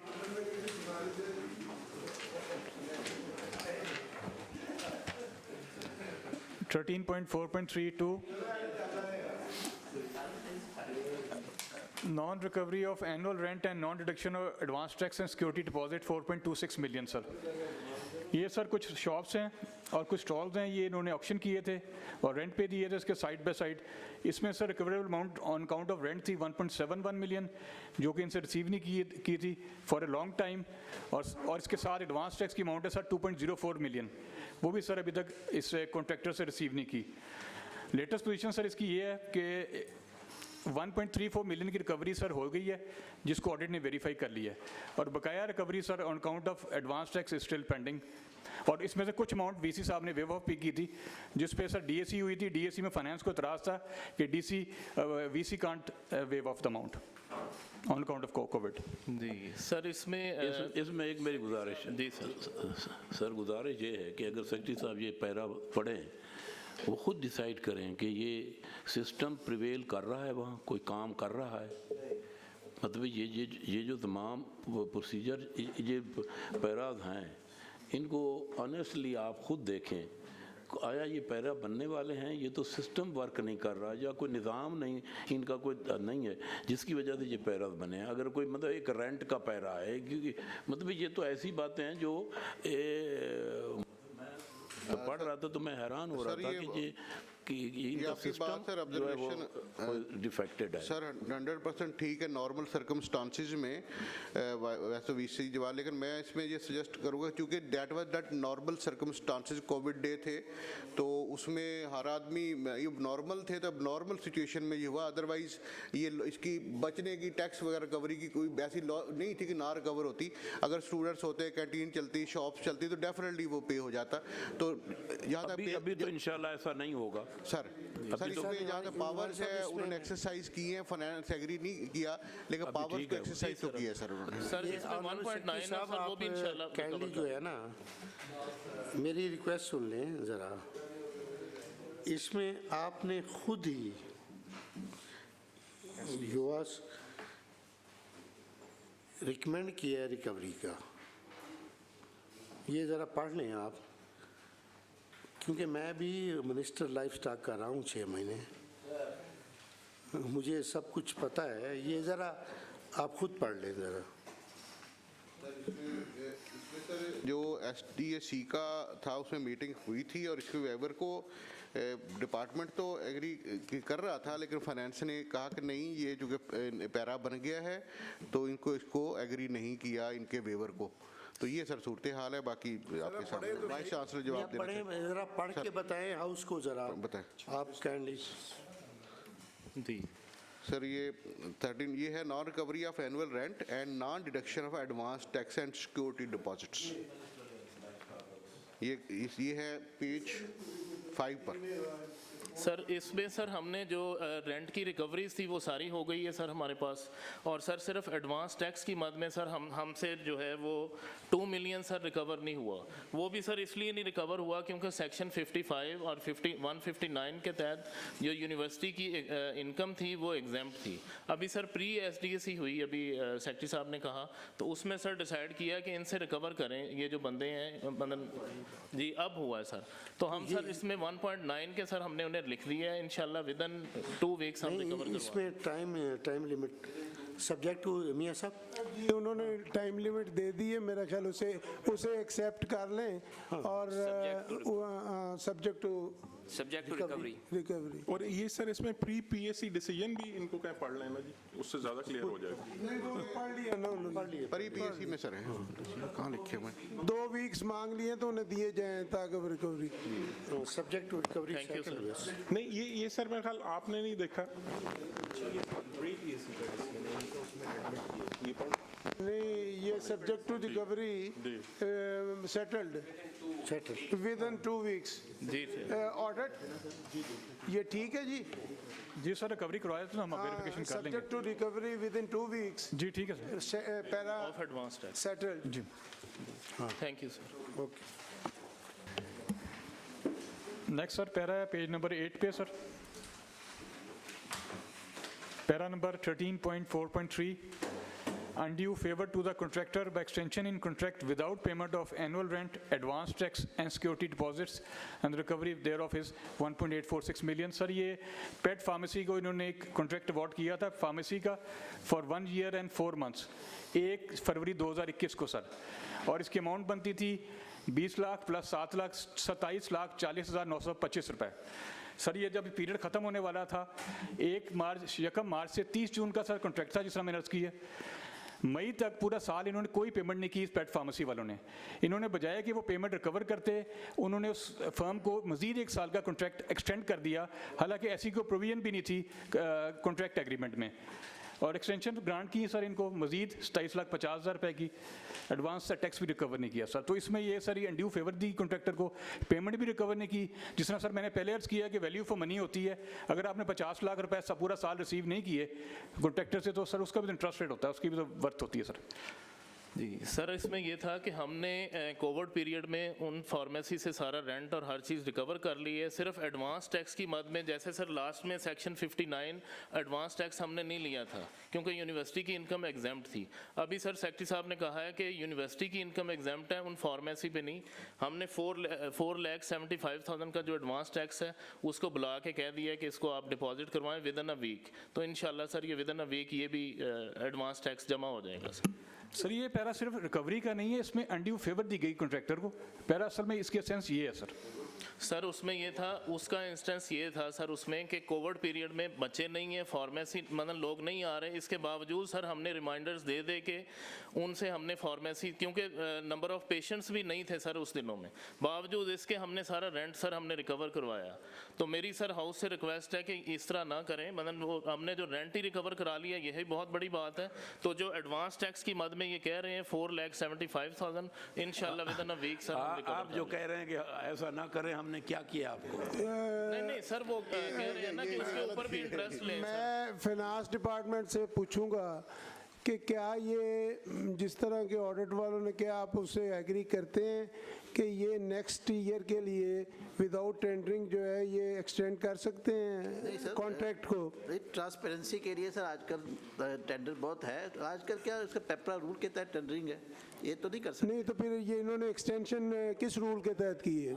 सर इसमें ये जो ऑडिट पैरा है सर इसमें कोई ऐसी बात नहीं है, और हमने हर चीज़ पेपरा रूल्स के मुताबिक की है। रेंट रिकवरी की भी हमारे पास डिटेल्स हैं। नहीं मैंने स्पेसिफिक क्वेश्चन किया है आपसे। जी बिल्कुल सर। कि क्या आप के पास ये प्रोविजन मौजूद है कि आप कॉन्ट्रैक्ट को एक्सटेंड कर सकते हैं या आपको दोबारा रीटेंडरिंग में जाना पड़ता है? सर हम वो रूल्स के मुताबिक करते हैं सर। नहीं रूल्स ही तो वो कह रहे हैं ना, फाइनेंस वाले रूल्स ही तो आपको बता रहे हैं, और क्या कर रहे हैं? नहीं सर इसमें रूल्स की बात नहीं हुई सर, इसमें सिर्फ रेंट रिकवरी की बात हो रही है और एडवांस यार वो सेक्रेटरी साहब मेरा ख्याल है ट्रेजर साहब अंडरस्टैंड नहीं कर रहे। गुजारिश ये है कि 1 साल के लिए आपने टेंडरिंग की, उसको आपने एक्सटेंड कर दिया विदाउट टेंडरिंग। क्या आपके पास ये इख्तियार मौजूद है? अगर इख्तियार मौजूद नहीं है तो क्या ये इख्तियारात से तजावुज़ नहीं है? अगर इख्तियारात से तजावुज़ है तो इसके लिए आप हमें क्या रिकमेंड करते हैं? सर इसमें इनका एग्रीमेंट देखना पड़ेगा। अगर तो इनके पिछले एग्रीमेंट, क्योंकि 2 चीज़ें ध्यान में रखनी पड़ेंगी। एक तो ये कि सर वो चूँकि ज़ाहिर यूनिवर्सिटी ने उसको एक्सटेंड किया, हमने नहीं किया। इसमें ये देखना पड़ेगा कि अगर उसमें कोई प्रोविज़न है एक्सटेंशन की तो that is legal, number 1। Number 2 इसको ये हमें फिर अगेन वही जेन में आएगा सर कि क्योंकि कोविड सर्कमस्टांसिस थे उसमें हालात ज़रा डिफरेंट होते, तो ये नहीं साहब गुजारिश ये है कि फाइनेंस डिपार्टमेंट कहता है कि इस तरह की कोई आपके पास जो है वो सर एग्जेम्पशन नहीं है। जी सर है हमारे पास, उसमें ये है सर हम जब कॉन्ट्रैक्ट करते हैं तो हम उसमें लिख देते हैं एक्सटेंडेबल अप टू 2 ईयर या 1 ईयर। तो इसमें भी सर हमने 1 ईयर का कॉन्ट्रैक्ट एक्सटेंड लिखा था, इसीलिए सर ये हुआ। सर ये मेरे पास इनका एग्रीमेंट मौजूद है। एग्रीमेंट में लिखा हुआ है 1 मार्च से 30 जून 2022 तक कोई ऐसी बात नहीं है कि it is extendable up to 1 year और 2 year. The agreement is very clear sir. Sir इसमें जो हमारी जो मीटिंग हुई एसडीसी के परी पीएससी, उसमें ये डिसीजन हमने ले लिया है ऑलरेडी। वैसे आपके इल्म में दे दिया जाए कि ये पेंडिंग रखा जाए इससे, और इंक्वायरी को हम इंक्वायरी का इसमें प्लेस कर दिया। ये लास्ट टाइम जो हमारी मीटिंग 26 को हुई उसमें इंक्वायरी करने जा रहे हैं कि who is responsible for this fault जो आप पॉइंट आउट कर रहे हैं सर। नहीं, लेकिन देखे ना, बात ये इस ऑगस्ट हाउस के सामने आपके ट्रेजरर साहब जो हैं वो गलत बयानी से काम ले रहे हैं, वो दुरुस्त बात नहीं कर रहे। फिनांस डिपार्टमेंट उसको ओन नहीं कर रहा, आपका कॉन्ट्रैक्ट जो है उसके अंदर खामोश है। तो ये ट्रेजरर साहब को किसने इख्तियार दिया है कि इस ऑगस्ट हाउस के सामने गलत बयानी करें, या अपने पॉइंट ऑफ व्यू को जो है वो क्लैरिटी के साथ लेके आए, हमें डॉक्यूमेंटेशन उसकी दें कि आपको इख्तियार ये मौजूद है। अदरवाइज़ इनकी ये इस गलत बयानी पे ये हाउस जो है ये अफसोस का इजहार भी करता है, और मैं कहूँगा चेयर को, और इन पे कोई मैं जो है ना आपको रिकमेंड करें या आप डिपार्टमेंट रिकमेंड करें कि इस हाउस के अंदर झूठ बोलना क्या ये जायज़ बात है? सर इसमें बिल्कुल इसमें मिस इनके स्लिप ऑफ टंग हुई है इनसे। He should apologise, I suggest. नहीं, इसमें let him apologise first of all. You should apologise. जी सर, मैं सर इसके लिए अपोलोजाइज करता हूँ सर। जी सर। तो मैं सर दोबारा भी वो सारे एग्रीमेंट्स और कंप्लीट फाइल स्टडी करके सर को प्रेजेंट करूँगा। अब सर दूसरा ये है कि इसमें ऑलरेडी इंक्वायरी का ऑर्डर सर हम दे चुके, हमारी मीटिंग हुई थी उसमें इस पे रिस्पॉन्सिबिलिटी फिक्सेशन के लिए। सर बात सुने, इसमें इतनी यानी कि हट धर्मी से डिपार्टमेंट सर झूठ भी बोल रहा है, सब कुछ कर रहा है। सेठ साहब उनकी अपोलोजीज आ गई है। बस हमारा मकसद कोई किसी को यहाँ पे लेट डाउन नहीं करना। हम सिर्फ ये चाहते हैं कि सिस्टम वर्क करे, सिस्टम को वर्क करना चाहिए। देखें ना, आप जो अनड्यू फेवर देते हैं लोगों को, उसको आप कहते हैं कि ये कानून ये कहता है, वो कानून वाले भी आपके सामने बैठे हैं, वो उसे नेगेट करते हैं। सर इसमें हमने मैं माजरत के साथ सर दो फैसले किए थे हमने परी पीसी में। एक तो ये कॉन्ट्रैक्टर के खिलाफ जो एक्शन के रिमाइंडर देकर नहीं वो पेमेंट देता एक्शन करें। सेकंड ये जो आपने पॉइंट आउट किया इसके ऊपर रिस्पॉन्सिबिलिटी फिक्सेशन का हुक्म दिया, ऑर्डर दिया एसपीसी ने। बाकी आप सर जैसे हुक्म करेंगे हम उसे फॉलो करेंगे। नहीं, इसमें सीधी बात है, बात सुने, इसमें सर आप इंक्वायरी करवा लें जैसे आपने खुद ही रिकमेंड किया है, क्योंकि ऑनरेबल हाउस ने आपको सर माफ़ी दे दी है। एक मिनट प्लीज़। तो माफ़ी दे दी है, इसके बावजूद आप जो है ना री इंक्वायरी इसमें ऑडिट वालों को, फिनांस वालों को ये साथ ले लें और इंक्वायरी करवा लें। सर वो करते, इसमें एक चीज़ मैं सर हाईलाइट कर दूं, अभी ऑडिट ने पॉइंट आउट किया है, कहते हैं कि एक्सटेंडेबल नहीं है, लेकिन जो कॉपी मुझे पुट की जा रही है इसमें एक्सटेंडेबल फॉर 1 ईयर है। तो अगर एक्सटेंडेबल फॉर 1 ईयर है there is no illegality in that case. Sir ये मौजूद है। ऑडिट वाले जवाब दें इसका। नहीं, ऑडिट वाले जवाब दें। सर ये जो मेरे पास कॉपी है इसको हम रिकंसाइल कर लेते हैं, इसमें तो कोई एक्सटेंडेबल नहीं लिखा हुआ, इन्हीं की आप ही की प्रोवाइड कर देख लेते हैं सर, इसको देख लेते हैं। आपने 2 एग्रीमेंट बनाए हुए हैं, 2 एग्रीमेंट है। नहीं, ये 2 साल से खुदा नहीं, ये एग्रीमेंट 2 एग्रीमेंट हुए। सर ये अगले साल का एग्रीमेंट है जो मैं दिखा रहे हैं, उस साल नहीं था सर ये मैं ओरिजिनल एग्रीमेंट तो ये अगेन एक तरफ आपने अपोलॉजीज की है, दूसरी जगह आप मतलब है गलत डॉक्यूमेंट पेश कर रहे हैं। 2022 का है 1 जुलाई 2022 का, ये किस 22 के पैरे हैं जो मुझे पुट किया है इन्होंने, इसमें है 2 साल का है। शेख साहब मियां साहब सर इसे हम रिकंसाइल कर लेते हैं, मिसलेट कर रहे हैं, इसे रिकंसाइल कर लेते हैं, मिसलेट कर रहे हैं, रिकंसाइल कर रहे हैं ਅਸੀਂ ਤੁਸੀਂ ਦੇ सर इसे रिकंसाइल कर लेते हैं। ये एग्रीमेंट 22 का है, असल में 2 साल का किया गया ऑडिट। 1 साल की बात उनकी दुरुस्त है, 1 साल में इनकी बात दुरुस्त है, जस्ट 2 साल का एग्रीमेंट ये ऑडिट हुआ है सर। 2 फर्म्स से 2 ऑडिट 2 साल का है, उसमें सर नेचुरल है 2 अगर डिफरेंट आ गए तो मेरा ख्याल ये मे बी रिकंसाइल्ड। सर हम रिकंसाइल हम भी कर लेंगे, आप भी इसमें सर जो हुक्म दे। वैसे हमने रिस्पॉन्सिबिलिटी फिक्सेशन का ऑर्डर किया सर। सेक्रेटरी साहब ये बात हैरान कुन है। मैं खुद मिनिस्टर रहा हूँ लाइफ स्टॉक का। मतलब ये बात एक अजीब है कि दोनों डॉक्यूमेंट्स आपके हैं, मतलब वो आपस में मुताबिकत नहीं करते।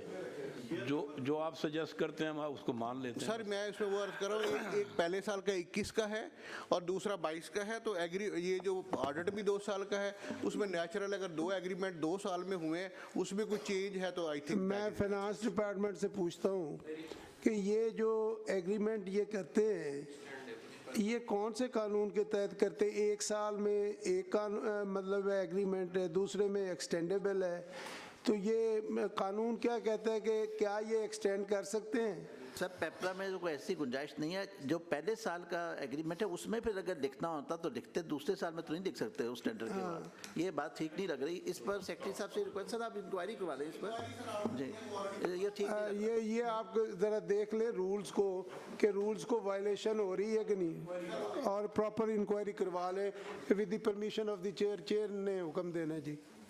सर इसमें जैसा मियाँ साहब ने कहा, हाउस ने कहा है, ठीक है, इसमें री इंक्वायरी करवा लें। राइट, रिकवरी का उन्होंने कहा है कि 1 हफ्ते में हम करवा देते हैं। रिकवरी सर करेंगे और इसके बारे में ऑलरेडी है सर। नहीं सर, मेरी एक रिक्वेस्ट है हाउस से इस सिलसिले में कि पैसे जो थे वो सारे रिकवर हो गए, इन्होंने रेंट ले लिया, अब रिकवरी जो करनी है सिर्फ 4 लाख रुपया रहता है जो 1 हफ्ते में हम कर लेंगे। तो मेरी हम्बल रिक्वेस्ट है कि इसको सेटल किया जाए इस पैरे को। पैसे तो सारे आ गए, 4 लाख जो पेंडिंग रहता है वो हमने कमिटमेंट दे दी कि विद इन अ वीक हम रिकवर कर लेती हैं। तो मेरी बड़ी हम्बल रिक्वेस्ट है कि इसको पैरे को तो सेटल किया जाए। हम आपकी बात पर एतराज़ नहीं करते, हम तो सिर्फ आपकी प्रोसीजरल जो ये अनोमली है ना उसको दूर करने के लिए हमने सेक्रेटरी साहब को कहा है कि इसके अंदर आप प्रोब कर लें, इसे चेक करें कि भाई ये अनोमली क्यों आ रही। फिनांस डिपार्टमेंट उसे ऑन नहीं करता, ये एक्सटेंडेबल बनाया हुआ है, किस कानून के तहत एक्सटेंडेबल? बात नहीं है पेमेंट की, बात नहीं, फेवर होती है किसी को, वो फेवर की गई है। देखें दिस इज अ फेवर।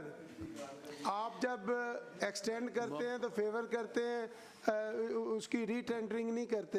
मसला ये है, और ये सेक्रेटरी साहब ने प्रोब करना है।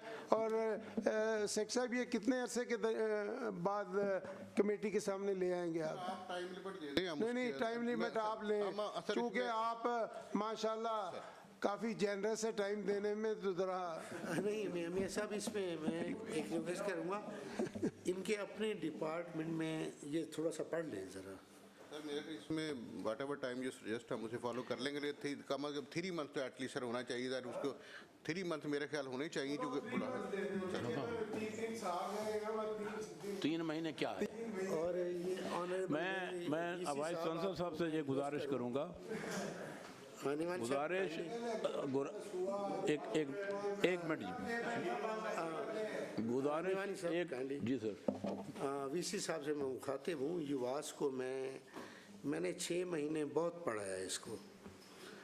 काइंडली खुदा के लिए ऑनरेबल हाउस के सामने मैं ये रिक्वेस्ट करूँगा कि इतनी हैवी अमाउंट खर्च हो रही है युवास पे और आउटपुट नहीं हो रहा। मैंने खुद डायरेक्ट किया था उनको कि हमें एक ओनली जो है ना ये लंपी उस वक्त बीमारी आई हुई थी, वो हमने इंपोर्ट की थी। खुदा के लिए कोई वैक्सीन ही बना लें, इतनी हैवी अमाउंट पे आपके प्रोफेसर्स हैं, सब कुछ है। मुझे सर 1 मिनट देंगे काइंडली? मैं रिक्वेस्ट करना चाहता हूं और हाउस को ये बताना चाहता हूं कि हम बड़ी डेडिकेशन से, पैशन से काम कर रहे हैं और युवास टॉप रैंकिंग यूनिवर्सिटी में है। और जब से सेक्रेटरी साहब आए हैं हमने इनसे मिलके और मिनिस्टर साहब से मिलके first time in the history of Pakistan FMD की वैक्सीन जो है वो तैयार की है, जो कि लाखों डॉलरों की सूरत में गवर्नमेंट ऑफ पाकिस्तान जो है पैसे खर्च के बाहर से इंपोर्ट करती थी। और ये थोड़े दिनों तक हम CM साहबा से टाइम लेके उसको इनागोरेट कराना जा रहे हैं पत्तोकी पे। बहुत अच्छी बात है। आप अब ये हमारे नोटिस में पहले भी आई है कि आपका जो यूनिवर्सिटी है वो बेहतर उसकी सिस्टम चल रहा है और आप और ये प्रोजेक्ट भी मैं अर्ज करूं कि मेरे आने से पहले ये बिल्कुल बंद था। हमने दिन रात मेहनत करके उसकी बड़ी स्ट्रगल के बाद उसको फंक्शनल और रन किया और पहली वैक्सीन जो है वो हमने तैयार की है FMD की। जितनी आप मेहनत कर रहे हैं हम उसको अप्रिशिएट करते हैं।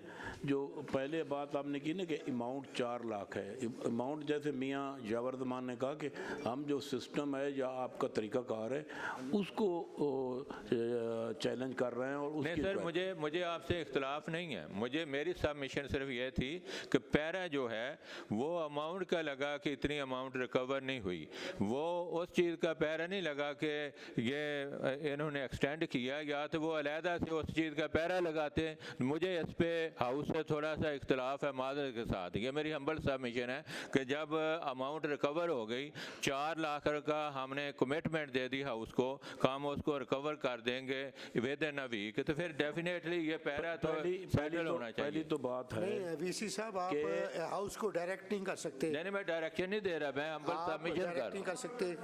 मैं सर हम्बल सबमिशन कर रहा हूँ। नहीं, मेरी गुजारिश है, हमने जो आपके लोगों ने नजायज़ अख्तियार इस्तेमाल किया हमने उसको चैलेंज किया। सर मेरी रिक्वेस्ट सुन ले, मेरी आप बात सुन ले। रिकवरी की बात नहीं है, हम कह रहे हैं जो मियाँ जावरदमान साहब ने फरमाया, उन्होंने कहा कि आया ये जो टेंडरिंग हुई इसकी एक्सटेंशन की पावर थी जिसकी बुनियाद पे आपका ऑडिट पैरा भी बना और आप उसकी रिकवरी भी कर रहे हैं। गुजारिश है कि एक तो इस हाउस के साथ आप सजेस्ट कर सकते हैं, इख्तलाफ नहीं कर सकते कि आप एक सजेस्ट करते हैं कि मैं ये सजेस्ट करता हूँ, आप इख्तलाफ नहीं कर सकते क्योंकि ये फोरम उस इख्तलाफ को आप भी नोटिस ले सकता है। सर मेरी अर्ज है कि ये पैरा तो फिर वही लगना चाहिए था ना, ये जो सर आप कह रहे हैं उसके मुताबिक पैरा लगना चाहिए था। रिकवरी का तो पैरा फिर बनता ही नहीं, रिकवरी तो हमने ऑलरेडी कर दी। रिकवरी हमने नहीं बनाई, रिकवरी ऑडिट वालों ने बनाई। जो रिकॉर्ड हमारे पास आया वो हम उस रिकॉर्ड से सेटिस्फाइड नहीं थे कि आपके पास एक्सटेंशन की पावर नहीं है कि एक टेंडर करके आप उसको 1 साल के एक्सटेंड कर लें। इसमें मेलाफेड टेंशन आती है, फेवरेबल उसके फेवरेटिज्म आता है, तो इसी को हम रोकना चाहते हैं कि ये बात ना हो। सर बिल्कुल, मैं सर ऑनरेबल अगस्त हाउस का हम तो थैंक्सफुल हैं, बिल्कुल आई एग्री मौजूद मेंबर से। वाकई ये सारा हमारे डिपार्टमेंट्स के बेनिफिट के लिए कर रहे हैं। और सर आपने जो चेयरमैन साहब ने जो पॉइंट रेज किया लंपी स्किन का, सर आपको याद होगा कि आप ही के दौर में जब मिनिस्टर थे तो ये उस वक्त इनिशिएट आपने टेकअप किया था। तो मैं हाउस को बताना चाहूँगा कि अल्हम्दुलिल्लाह हमारा जो VRI है लंपी स्किन सर बन गई है। हमने उसका फील्ड ट्रायल मुकम्मल कर लिए हैं, 4 लाख डोजेस तैयार कर लिए गए हैं और अगर खुदा ना खासा अभी फील्ड में चूँकि नहीं है, जैसे आएगी तो सर हम ये करेंगे। सर वी आर थैंकफुल कि आपके दौर में स्टार्ट हुआ और आप जाके वो कंप्लीट प्रोजेक्ट हो गया सर। नहीं थैंक यू। इसमें मैं वीसी साहब को बताना चाहता था कि आप ही ने रिकमेंड किया है यही इंक्वायरी सर, या तो पढ़ लेंगे। नहीं सर आप बिल्कुल तो एग्री करेंगे, आप दे दिया था, बहस करते जा रहे हैं। बनती नहीं सर। ठीक है सर, ठीक ओके। नेक्स्ट सर पेज है 10, para is 13.4.46, over payment to supplier of the goods and services and less deduction of taxes 2,29,398 रुपये सर ये जो सप्लायर ने इन्वाइसेस दी सबमिट की थी उसमें अलहदा से इनकम टैक्स ऐड कर दिया था और PST ऐड कर दिया था। इसमें सर कुछ सर रिकवरी हो गई है और 70,000 की रिकवरी रहती है sir. Subject to recovery 70,000 sir उनको हमने लिख दिया है सर लेटर्स, इंशाल्लाह वो भी विद इन अ वीक हो। टाइम लिमिट दे दें जरा सर, उनको within a week time दिया है हमने। हाँ सेटल, ठीक थैंक यू सर।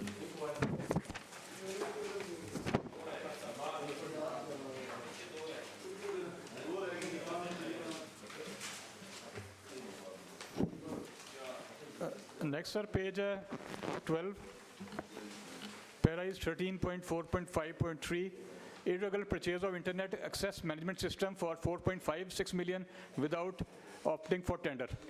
सर ये टेंडर के बगैर इन्होंने सिस्टम खरीदा था और पेपरा की वायलेशन भी थी और उसके हिसाब से 45,63,000 का सिस्टम लिया, और इसको सर ये इमरजेंसी क्लॉज भी नहीं लग सकता था क्योंकि इन्होंने पूरा 2 माह 14 दिन लिए इस सिस्टम, इस प्रपोजल को एक्चुअलाइज करने के लिए, लेकिन ये भी विदाउट एनी टेंडर।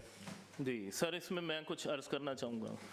सर इसमें जब कोविड आया तो हमारे पास फ़ी कलेक्शन का कोई मैकेनिज़्म नहीं था, तो हमने सर अपने आईटी डायरेक्टर को बुलाया और बुला के हमने कहा कि इसको इस तरह स्ट्रेंथन करें। हम फर्स्ट पब्लिक सेक्टर यूनिवर्सिटीज़ हैं जो APIs रियल टाइम में हमने उसमें कलेक्शन की ऑनलाइन के थ्रू, सारा इनकम का सिस्टम हमने ऑनलाइन किया, और उसके लिए सर ये वाला जो इक्विपमेंट था ये चाहिए था। फिर हमने फौरी तौर पर वीस साहब से परमिशन ली, अर्जेंसी की लेके सर उसके थ्रू फिर हमने मंगवाया। ये सर इसमें रीज़न थी। और अभी सर SDAC का सर जो डिसीजन है वो रेगुलराइजेशन फ्रॉम द FD है, वो सर हमने लिख दिया है, तो लिख दिया परमिशन दी वीसी साहब, तो आपकी SDAC ने इसे इरेगुलर कर दिया। जी सर, उन्होंने कहा FD से रेगुलराइज कराएं, वो हमने भेज दिया। इसमें कोई एम्बेजलमेंट इरेगुलर कर दिया गया सर इनके अपनी SDAC ने, तो इसका मतलब पेपरा की खिलाफवर्जी हुई है। ये तो आपको सर हमने रेगुलराइजेशन के लिए जो SDAC का डिसीजन है वो हमने लिख दिया। को रेगुलराइज करते हैं तो इरेगुलरिटी को रेगुलराइज करवा रहे हैं सर, उसमें बिल्कुल आपके जो पॉइंट ऑफ व्यू उसको हम I agree sir your point of view. और सेकेंडली सर हमने रेगुलराइजेशन के लिए फाइनेंस डिपार्टमेंट को भेज दिया। ये देखे ना, आपके डिपार्टमेंट में तो लगता है किसी कानून को कोई फॉलो नहीं किया जाता, आप अपनी मर्जी चला रहे हैं, ना हुकूमत के बनाए हुए रूल्स पे आप चलते हैं, ना आपका कोई अपना इंटरनल मैकेनिज़्म है कोई जो आपने कोई उसकी बनाया हुआ है। जब दिल चाहता है आप परचेज़ कर लेते हैं, जब दिल चाहता है कहते हैं कि रेगुलाइज कर दें। यार किसी सिस्टम के तहत चले ना, इस तरह तो नहीं निज़ाम चलता। तो आप फिनांस डिपार्टमेंट इस पे क्या रिकमेंड करता है?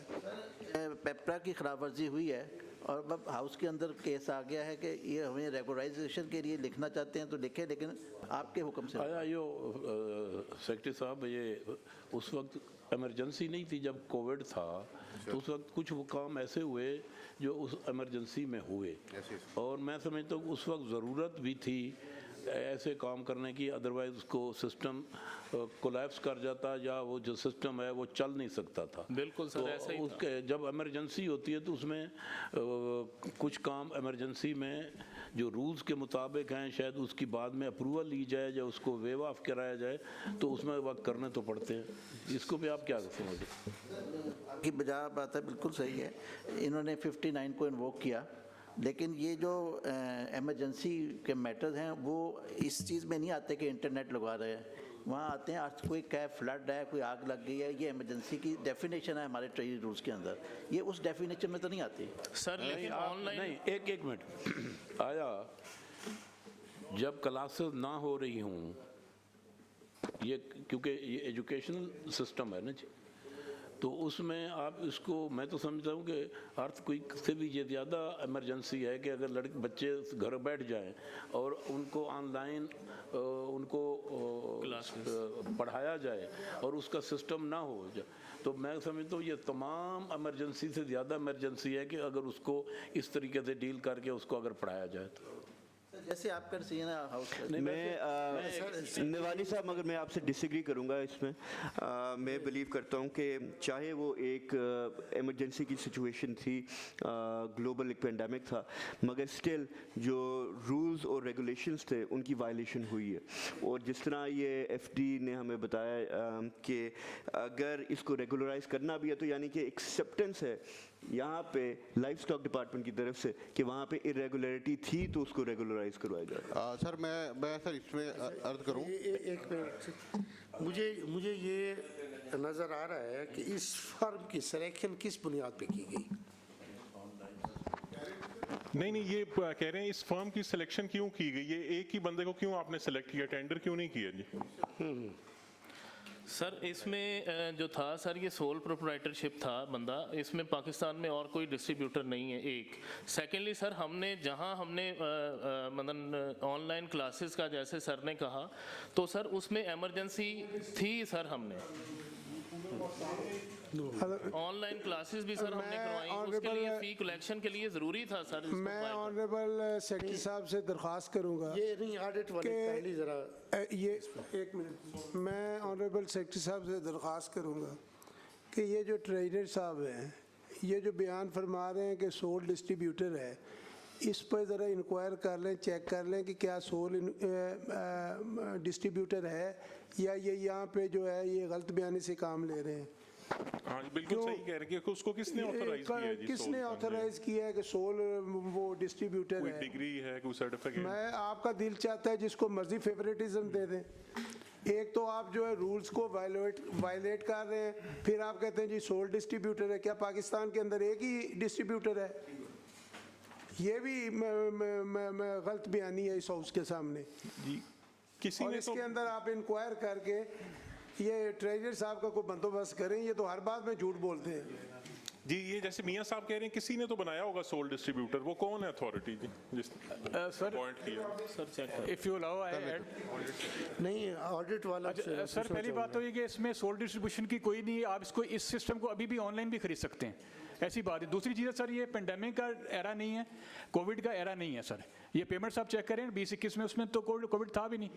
तो और तीसरी चीज़ ये है, किसी किस्म की इमरजेंसी क्लॉज को इन्वोक नहीं किया गया। With the permission of the chair, मैं सेक्रेटरी साहब ये आपसे गुजारिश कर रहा हूँ कि इस ऑगस्ट हाउस के सामने ट्रेजर साहब ये दूसरी दफ़ा गलत बयानी फरमा रहे हैं। ये तो तुम्हें थर्ड टाइम होगा। ये ट्रेजर साहब का कोई बंदोबस्त करें, इनको ऑटो पे लगाया हुआ है कि सिर्फ इन्होंने वो बात करनी है कोरोना कोरोना कोरोना, और फिर जो है जो दिल करता है वो की जा रहे हैं। ट्रेजर साहब ये क्या मामला है? चेयरमैन साहब, ये इसमें से गुजारिश है कि दिस इज़ बड़ी सीरियस कंसर्न है और बड़ी छोटी सी बात है कि उन्होंने कहा कि ये इसलिए परचेज़ किया गया कि उस वक़्त कोविड था और इस हाउस के सामने वो कह रहे हैं, और वो भी एक ज़िम्मेदार अफसर हैं और पूरे हाउस के सारे मौजूद मेंबरान बैठे हैं। ये कोई छोटी बात नहीं है कि अगर कोविड नहीं था और वो अपनी ये बात कह दें कि मैंने कोविड के दौरान इस चीज़ को लिया है, that is a very serious question mark चुके हैं। ये मतलब सिर्फ अगर इसी बात को हम प्रेस कर लें तो बाकी सारी चीज़ें वो माइनस में, ये पेंडिंग चली जाती हैं। एटलीस्ट जो बाकी रेगुलरिटीज़ हैं वो तो एक अलग हैं। तो जो ऑफिसर बैठा है उसको ये तो पता होना चाहिए कि मैं अपनी बात किस हाउस पे कह रहा हूँ और उस हाउस के क्या इख्तियारात है, मैंने यहाँ पर क्या कहना है।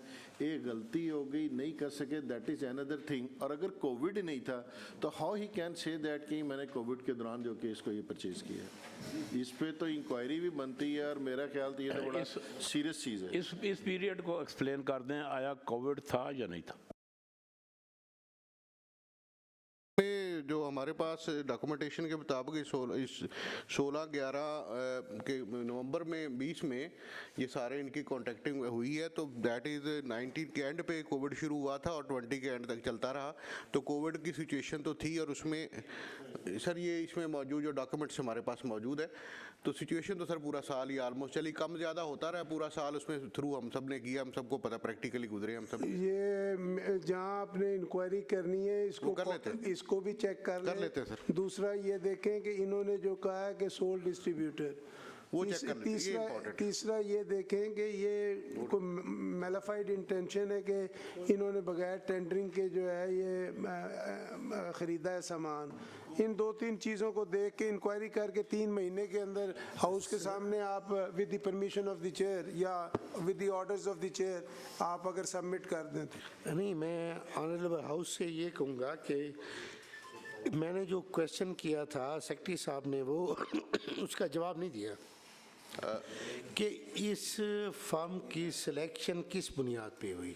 सर ये इंक्वायरी में फिर हम चेक कर लेते हैं, जैसे हुक्म हुआ है सर उसे चेक कर लेते हैं कि वाई इट वाज सिलेक्टेड, क्योंकि ये ज़ाहिर है यूनिवर्सिटी ने किया था उस वक्त, तो इसे सर वेरीफाई कर लेते हैं। ये यहाँ तक सर ये ट्रेजर का मैं एक हाईलाइट कर दूँ कि ये बेसिकली डेप्टी ट्रेजर, चूँकि अभी इनके वजह सेक्रेटरी साहब मैं आपको बता दूँ सर कि मुझे भी कहा गया था एज ए मिनिस्टर, वो आपकी चेयर ने बताया था कि इमरजेंसी बेसिस पे आप ले लें। मैंने इमरजेंसी बेसिस पे नहीं ली। ये लंपी जो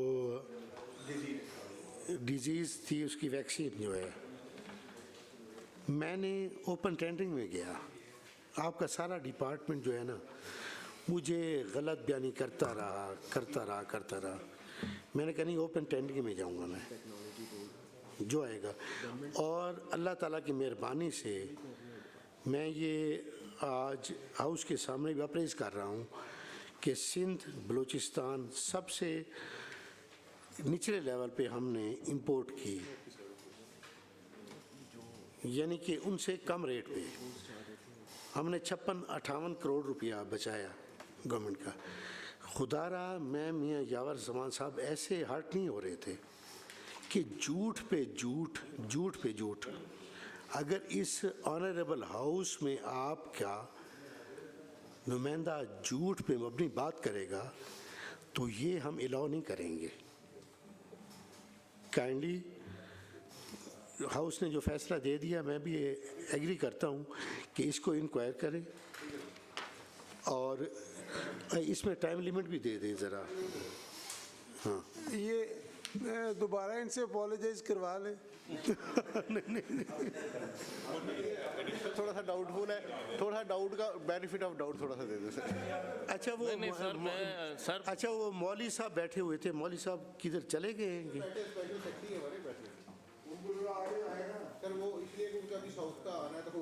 नहीं साउथ के वो मैं जानता हूँ ना उनको। नहीं वो दूसरे मौली साहब। अच्छा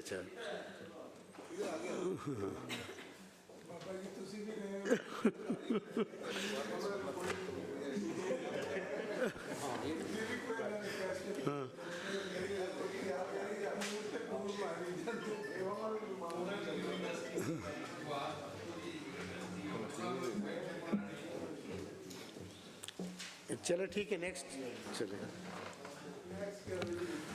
sir. Page number 14, 1/4 page, para number 13.4.61, irregular appointment of contingent paid staff, daily wages, labor 75 million। Sir contingent paid staff को daily wages को हायर किया था विदाउट एडवर्टीजमेंट और ये उनकी टोटल पेमेंट का सर अकाउंट है 75 मिलियन। क्या आपने कहा जी? सर contingent paid staff को हायर किया था यूनिवर्सिटी ने विदाउट एडवर्टीजमेंट, विदाउट एडवर्टीजमेंट के बगैर। जी सर। जी ये काइंडली अपना शेख साहब ये ज़रा आप करनी है सेक्रेटरी, उन्होंने आगे किसी सबॉर्डिनेट को कहना है, अगर तो फिर ट्रेजर साहब ने जवाब देना है तो मेरा ख्याल है उसकी जगह किसी और को लगा। सर मैं अर्ज कर दूं सर, इसमें मैं अर्ज कर दूं कि ये ऑटोनोमस बॉडी होती है, यूनिवर्सिटीज़ हमारे साथ अटैच ज़रूर होती हैं लेकिन हमारे बराह रास्त अंडर नहीं मैं समझता हूँ उसको, लेकिन डिपार्टमेंटल हेड तो आप ही है ना। सेकंड अर्ज ये हम तो थ्रू आपके ही एक्सरसाइज कर रहे हैं ना। सर सेकंड रिक्वेस्ट ये है कि he actually holding additional charge treasurer की सीट खाली, हमने प्रोसेस किया हुआ उसकी रेगुलराइजेशन। नहीं लेकिन अगर डिप्टी रजिस्ट्रार भी हो या ट्रेजरर हो तो उसको भी कम से कम ये झूठ वाले ऑटो पे तो नहीं लगाना चाहिए ना। I agree sir. Vice chancellor बैठे हैं सर, जहाँ पे मेरी जरूरत हो कि मैं हाजिर हूँ sir. Vice chancellor head of the department. Sir इसमें मैं सेक्रेटरी साहब आपको ये मुझे भी पता है कि क्योंकि ये रेलिवेंट वीसी साहब का है, इसमें वीसी साहब आपने जो डेली वेजेस पे लगाए हैं, आई डोंट नो आप थे या उससे पहले थे, इनकी इंक्वायरी कोई हुई है या नहीं हुई? इनकी सर कोई इंक्वायरी नहीं हुई और ट्रेजरर साहब कह रहे हैं कि वीसी साहब की उस वक्त डेली वेजेस पे बंदे रखने की पावर थी इसलिए उन्होंने रखे। नहीं, इसमें ये गुजारिश है कि ये अमाउंट है 75 मिलियन के टेम्परेरी जो स्टाफ था, इसी तरह है ना ऑडिट वाले जो है ये 75 मिलियन के टेम्परेरी जो स्टाफ था, क्या एक्सप्लेन करेंगे उसमें क्या क्या स्टाफ था? इसमें जो सबसे ज़्यादा काबिल इतराज़ बात ये है कि एक तो आपने ये इतना इन बल्क रखा, दूसरा ये है कि आपने टेंडरिंग के ज़रिए इसे नहीं रखा, इसे अपनी पिक एंड चूज़ के तहत जो है लोगों को रखा है। स्टाफ को जो है ना वो थ्रू उसके एडवर्टीजमेंट के नहीं रखा, ये प्रॉब्लम आ रहा है। ये बताएं जी। इनको बताएं कि उस वक्त तो वो नहीं थी। सर एक्सक्यूज़ मी सर, उस वक्त ये था कि 2002 में सर जब हमारी यूनिवर्सिटी बनी तो हमें सर उसमें लैंड दी गई पत्तों की कैंपस में, जो कि स्कैटर्ड थी और हमारे पास सिक्योरिटी गार्ड्स और मुख्तलिफ़ किस्म के बंदे नहीं थे। उस वक्त सर ये हायर किए गए और ये एज़ इट इज़ सर पिछले 10-12 साल से चल रहे हैं। लास्ट सर तकरीबन को 1-1.5 साल पहले सर हमने फाइनेंस एंड प्लानिंग करवाई, सिंडिकेट करवाई, उसमें सर हमने क्रिएशन करवाई है। अब सर जो ही ये एडवर्टीज़मेंट आती है तो उसमें सर हम इनको रेगुलराइज कर मतलब इनको एडजस्ट कर लेंगे सर। नहीं वो नहीं आएगी। इसमें आप डिटेल जो है ना फ्रॉम ये सर पुराने हैं बिल्कुल, सारी डिटेल इस पे जो है ना नहीं पैरा तो ये फ्राम करें ज़रा, ये जो हमें डिटेल्स फ्राम करें डेली वेजेस के जो भी प्रॉपर तरीका है, कितने रखे, कितनी अमाउंट है, इसमें आप ये फ्राम करें ज़रा डिटेल। जी ठीक है सर, कर दें। हाँ मैं ऑडिट वालों से पूछूंगा कि ये जो ये अमाउंट है ये कितने, इसकी कितनी लिमिट है, ये कौन सर ये पूरे साल की तनख्वाहों की, पूरे साल की सर, एक साल की सर 75 मिलियन। जी सर। अच्छा, इसमें मेरी ज़रा थोड़ी सी बात विद परमिशन ऑफ हाउस में ये बता रहा हूँ सिक्योरिटी गार्ड सर कि डिटेल आप फ्राहम करेंगे जी ठीक कि है सर। कब से कब तक रखा है, कैसे रखा है, एडवर्टाइजमेंट हुई है नहीं हुई, कैसे आपकी पावर्स है, सारा कुछ ये डिटेल फ्राहम करें। जी ठीक है सर। नहीं एडवर्टीजमेंट तो हुई नहीं है, वो कह रहे हैं एडवर्टीजमेंट नहीं हुई है। यही तो इसके अंदर सुकम है कि एडवर्टीजमेंट के ज़रिए रखनी थी, उन्होंने एडवर्टीजमेंट के ज़रिए नहीं रखी। एम्पावर्ड हैं ये रखने के लिए, लेकिन इन्होंने थ्रू प्रॉपर चैनल जो है ये नहीं लोग रखे। और इसमें हाँ जी, इसमें क्वेश्चन है कि आया इसमें ये जो टेम्परेरी स्टाफ रखा गया जी सर, ये जो उसका लीगल प्रोसीजर है वो अडॉप्ट किया गया सर उस वक्त के हिसाब से किया गया जब 2010, 8, 7 में जब ये बंदे हायर किए गए, उसको सर अभी हम निकाल नहीं सकते सर। हम फाइनेंस डिपार्टमेंट ज़रा बताएगा कि ये क्या। सर इसमें ये है कि इन्होंने ट्रांसपेरेंसी के लिए इसे एडवर्टीजमेंट करना है और उसके बाद फिर बंदे रखने हैं, और वो भी 89 डेज के लिए। और ये कितने कौन से ग्रेड के हैं ये जो रखे हैं? किसी भी ग्रेड के हों सर। हाँ जी, किसी भी ग्रेड के हों। जी ठीक है सर। दूसरा ये 89 डेज के लिए रखने थे, आप तो कह रहे हैं 12 साल से चल रहे हैं सर। ये काफ़ी सालों से चल रहे हैं, वो एक दूसरी रेगुलरिटी इसमें आएगी। अब ये जब आप इसको रखते हैं तो उसका वो पीरियड फिक्स करते हैं कि आपने 3 महीने के बाद फिर जी सर वो 89 कर के सर ये रखते रहे। 89 करके फिर 89 का दोबारा कर देते हैं, यही तो मसला है। इसीलिए तो वो कहते हैं कि बकायदा इसकी एडवर्टीजमेंट होनी चाहिए, इसके पैरामीटर्स हैं हर ग्रेड के लिए, उसके तहत जो है उसकी भर्ती होती है। तो अब हमें तो मैं जो मेरी अंडरस्टैंडिंग है वो तो दर्जा 4 तक अमूमन रखते हैं, लेकिन उससे ऊपर ग्रेड वाले तो ये इस तरह रख भी नहीं सकते ये। जी बिल्कुल सर। किस ग्रेड से किस सर इसमें माली हैं, चौकीदार ग्रेड 1 to 4 हैं। जी बिल्कुल सर, और कोई बंदा नहीं। और अगला पैरा उसके अंदर प्रोसीजरल मैटर है ये, असल में प्रोसीजरल, बाकी इसके अंदर कोई इशू नहीं है। वैसे एडवर्टीजमेंट अगर आप इजाज़त दें सर। जी सर। सर हमने एडवर्टीजमेंट की हुई है तो सर उसका जो ही प्रोसेस होता है तो सर इनको फिर हम नहीं एडवर्टीजमेंट कब की है, रखने के बाद की हुई है? नहीं सर अभी ये कुछ 3-4 ये 10 साल का ये मसला तो सर पुराने हैं, बिल्कुल पुराने हैं। अब मैं पुरानों की बात ही कर रहा हूँ, नए तो आप आइंदा से तो करेंगे आप, फिर आप को हमें मिक्सअप कर रहे हैं भाई साहब प्लीज़। अब वीसी साहब आई रिक्वेस्ट यू, ये आपका अदारा है, हम तो आपको स्ट्रीमलाइन करने की कोशिश कर रहे हैं। आप जो रूल्स कानून हैं उनके दायरा कार के अंदर अपने अदारे को लेके आए। आपको 6 महीने हुए हैं अभी, लेकिन ये तो मेरा ख्याल है बहुत पुराने लोग बैठे हैं यहाँ पे, लेकिन जहाँ पर कानून के इतलाक़ की ज़रूरत है वहाँ पे पुराने ऑफिसर्स जो है उनकी ट्रेनिंग की भी ज़रूरत है। इनको भी मेरा ख्याल इनके लिए कोई रिफ्रेशर कोर्स करवाएं।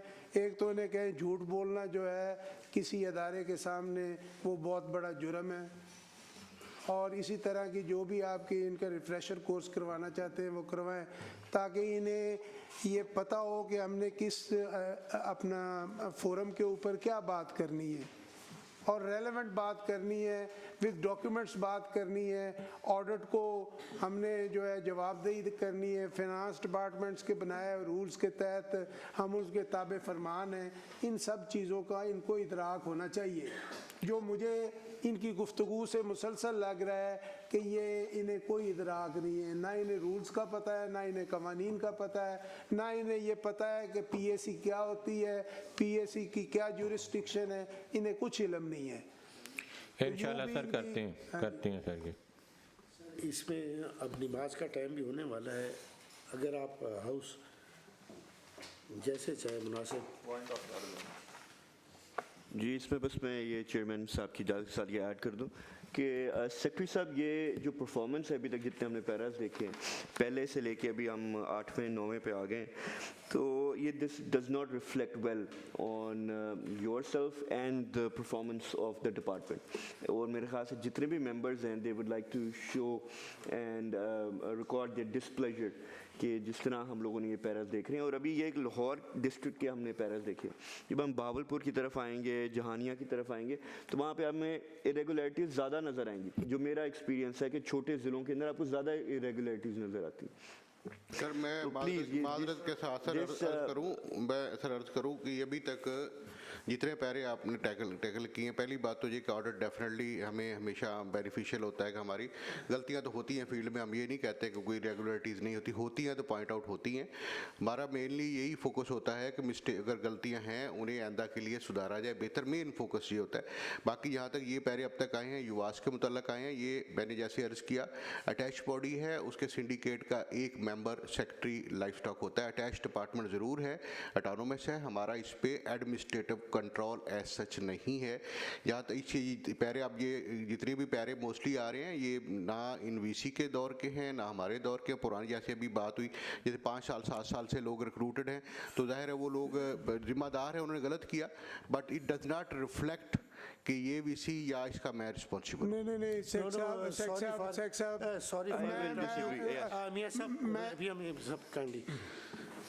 Sorry for interrupt you secretary साहब, दिस इज़ नॉट ये आपका जवाब नहीं बनता कि युवास जो है वो इंडिपेंडेंट है। नो, जब हम वीसी को रिकमेंड करते हैं, आप चेयर करते हैं, मिनिस्टर चेयर करता है, ये आपका जवाब, मैं तो हैरान हूँ कि मियाँ साहब ने 12 मरतबा पॉइंट आउट किया कि कम से कम इस फोरम पे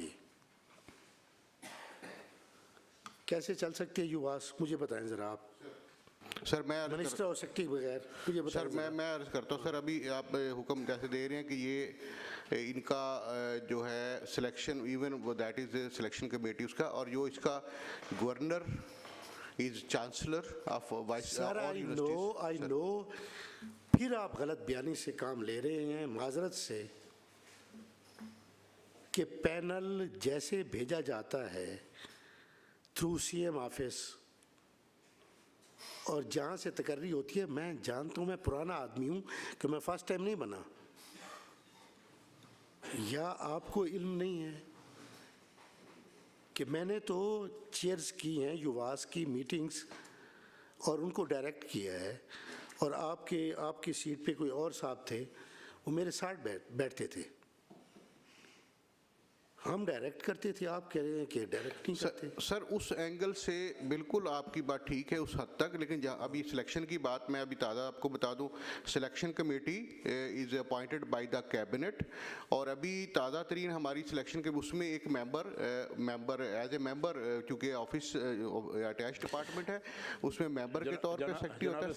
सर जो गुजारे, सर मैं बहस नहीं कर रहा, सर मैं जस्ट सेक्रेटरी साहब सर गुजारिश ये है कि जो आपने जवाब दिया है कि आपको कुछ अरसा हुआ होगा, ये 6 महीने से आए हुए हैं, आप एक अदारे के इंस्टीट्यूशन के सरबराह हैं, उसके अंदर 4 साल पहले करप्शन हुई है, 5 साल पहले करप्शन हुई है, आपने आके थ्रेश आउट करना है, आपने इंक्वायरीज होल्ड करनी है, लाइबिलिटीज फिक्स करनी है, आप उससे मुबर्रा तो नहीं हो सकते। हम ये नहीं कह रहे कि ये आपका फॉल्ट है, बट आप उसके ऑफिसर होने के, आप उसके सरबराह होने के, ये आपके ज़िम्मेदारियों के अंदर आता है और आपको अपनी ज़िम्मेदारियां अच्छे तरीके से इल्म भी हैं, उसको आपको निभाना भी चाहिए। और उसकी जो आप अपने आप को उससे सेपरेट कर रहे हैं, ये सेपरेट नहीं करना चाहिए। ये अदारे अरसा दराज से चले आ रहे हैं, किसकी कोई मैं यहाँ पे 1 साल रहता है, कोई 2 साल रहता है, लेकिन जो उस वक़्त हेड होता है वो ही जवाबदेह होता है। अगर ये वीसी साहब 6 महीने से आए हैं तो ये अपने जो है यूनिवर्सिटी के जवाबदेही इन्होंने ही देनी है। इनकी जो पीछे जो गलतियाँ हुई हैं उनका अजाला दुरुस्तगी इन्होंने करनी है, वो हमने तो नहीं करनी, और इन्होंने ही करके इस ऑगस्ट हाउस के सामने वो लेके आनी है। तो आप कि ये बात बड़ी अजीब लगी है कि हमारा उस पर कंट्रोल नहीं है, मैं कोई 2 साल लगाऊं, ये पीछे बैगेज है जो चला आ रहा है, ये जो भी है व्हाटसोएवर, लेकिन ये आपकी जिम्मेदारी है, आप इसको अदा करें और जितनी भी इसके अंदर जो है फॉल्ट्स हैं उनको दुरुस्त करें। किसी ने करप्शन की है उसको आप लाइबिलिटी फिक्स करें, उनको जो भी आप कर सकते करें। इसी तरह मेरी वीसी साहब से रिक्वेस्ट है, और ये जो जहाँ कोई प्रॉब्लम आ जाए तो हाथ खड़ा मत कर दें कि जी हम तो अभी आए हैं, ये पिछला सारा जो है मामला है, तो ये मामला तो आपने ही निभाना है। अगर मैं आज पीएससी का मेंबर हूँ तो मैं ही फेस कर रहा हूँ ना आपको, मैं ये तो नहीं कह रहा कि ये 2022 वाले ने क्यों नहीं किया। सर मैं बिल्कुल एग्री करता हूँ 100% आपकी बात से, ये हमारी ही रिस्पॉन्सिबिलिटी है और दैट्स वाई अभी तक आपने देखा हमने इसमें इंक्वायरीज रिकमेंड की, जैसे मैंने एसडीएससी की, उससे पहले सिस्टम हिसाब से कह के हमने बिल्ड करवाया जो और शुरू में था। हम सर 100% कोशिश कर रहे हैं कि इस अदारे को भी अच्छे से अच्छे अंदाज में चलाएं, और आप सबकी गाइडलाइन हमारे लिए बहुत मोहतरम है, जो भी गाइडलाइन पीएससी देगी उसे हम फॉलो करेंगे। सर मुझे एक गुजारिश है मेरी सेक्रेटरी साहब, कोई भी जो ख़त्तो किताबत होता है, सिंडिकेट का जो मेंबर इन्होंने बनाना होता है, क्या ये डायरेक्ट जाते हैं या आपके थ्रू जाते हैं? नहीं सर, ये बताएंगे से बीस साहब के हमारी परमिशन इसको रिक्वायर्ड नहीं है, सच चूँकि सिंडिकेट के तौर पे ये काम को जब करते हैं। अगर जब सिंडिकेट का कोई मेंबर बनाना है तो उसको उसका जो प्रोसेस है, आया वो सेक्रेटरी लाइफस्टॉक के थ्रू जाता है गवर्नमेंट को या डायरेक्ट वाइस चांसलर भेजते हैं? ये बताइए। थ्रू जाता है, ये भेजते हैं सर, हमें डिपार्टमेंट के थ्रू जाते हैं, फॉरवर्ड करते हैं सर, जब भी हमें ये भेजते हैं तो फॉरवर्ड करते हैं। जी जी, इसमें तो कोई दूसरी राय नहीं है, ओवरऑल इंचार्ज डिपार्टमेंट ही होता है। बजट जो है या कोई भी डॉक्यूमेंटेशन है या कोई भी लेटर है जो गवर्नमेंट ने अप्रूव करना है वो थ्रू सेक्रेटरी लाइफस्टॉक के जाएगा। अगर सेक्रेटरी लाइफस्टॉक उस पर एग्री नहीं करेगा तो वो आगे कोई समरी कोई कागज़ जाएगा ही नहीं। इसी तरह है, इसीलिए जहाँ सेक्रेटरी साहब फरमा रहे हैं ना, हमारा इतना एज सच उस तरह का कंट्रोल नहीं है कि ऑटोनमस बॉडी है, लेकिन जहाँ ये थोड़ी सी डोज देना चाहें तो बहुत पावर है इनके पास, जहाँ भी ये स्क्रू टाइट करें तो वो हो सकता है। Thank you sir. मैं खुद केई का सिंडिकेट का मेंबर रहा हूँ, मैं सरगोदा यूनिवर्सिटी के सिंडिकेट का मेंबर रहा हूँ। मैंने वहाँ देखा है कि जब सेक्रेटरी साहब किसी बात से सिंडिकेट में एग्री नहीं करते तो सारा सिंडिकेट जो है वो हाथ खड़े कर देता है, क्योंकि तमाम जो पावर है या तमाम जो रिक्रूटमेंट है, तमाम जो गवर्नमेंट के साथ लिंक है वो थ्रू सेक्रेटरी है, क्योंकि सेक्रेटरी इज़ द गवर्नमेंट। इसलिए अच्छा, दूसरी बात है डिपार्टमेंट जिम्मेदार होता है, इंडिविजुअल जिम्मेदार नहीं होता। उसमें कोई सेक्रेटरी था, आज कोई सेक्रेटरी है, डिपार्टमेंट जिम्मेदार होगा, जो भी हेड होगा वो उतने ही रिस्पॉन्सिबल होगा जो 2023 में था, जो 2022 में था। सर इसमें नमाज का टाइम हो रहा है, जैसे हाउस बाकी छोड़ो जी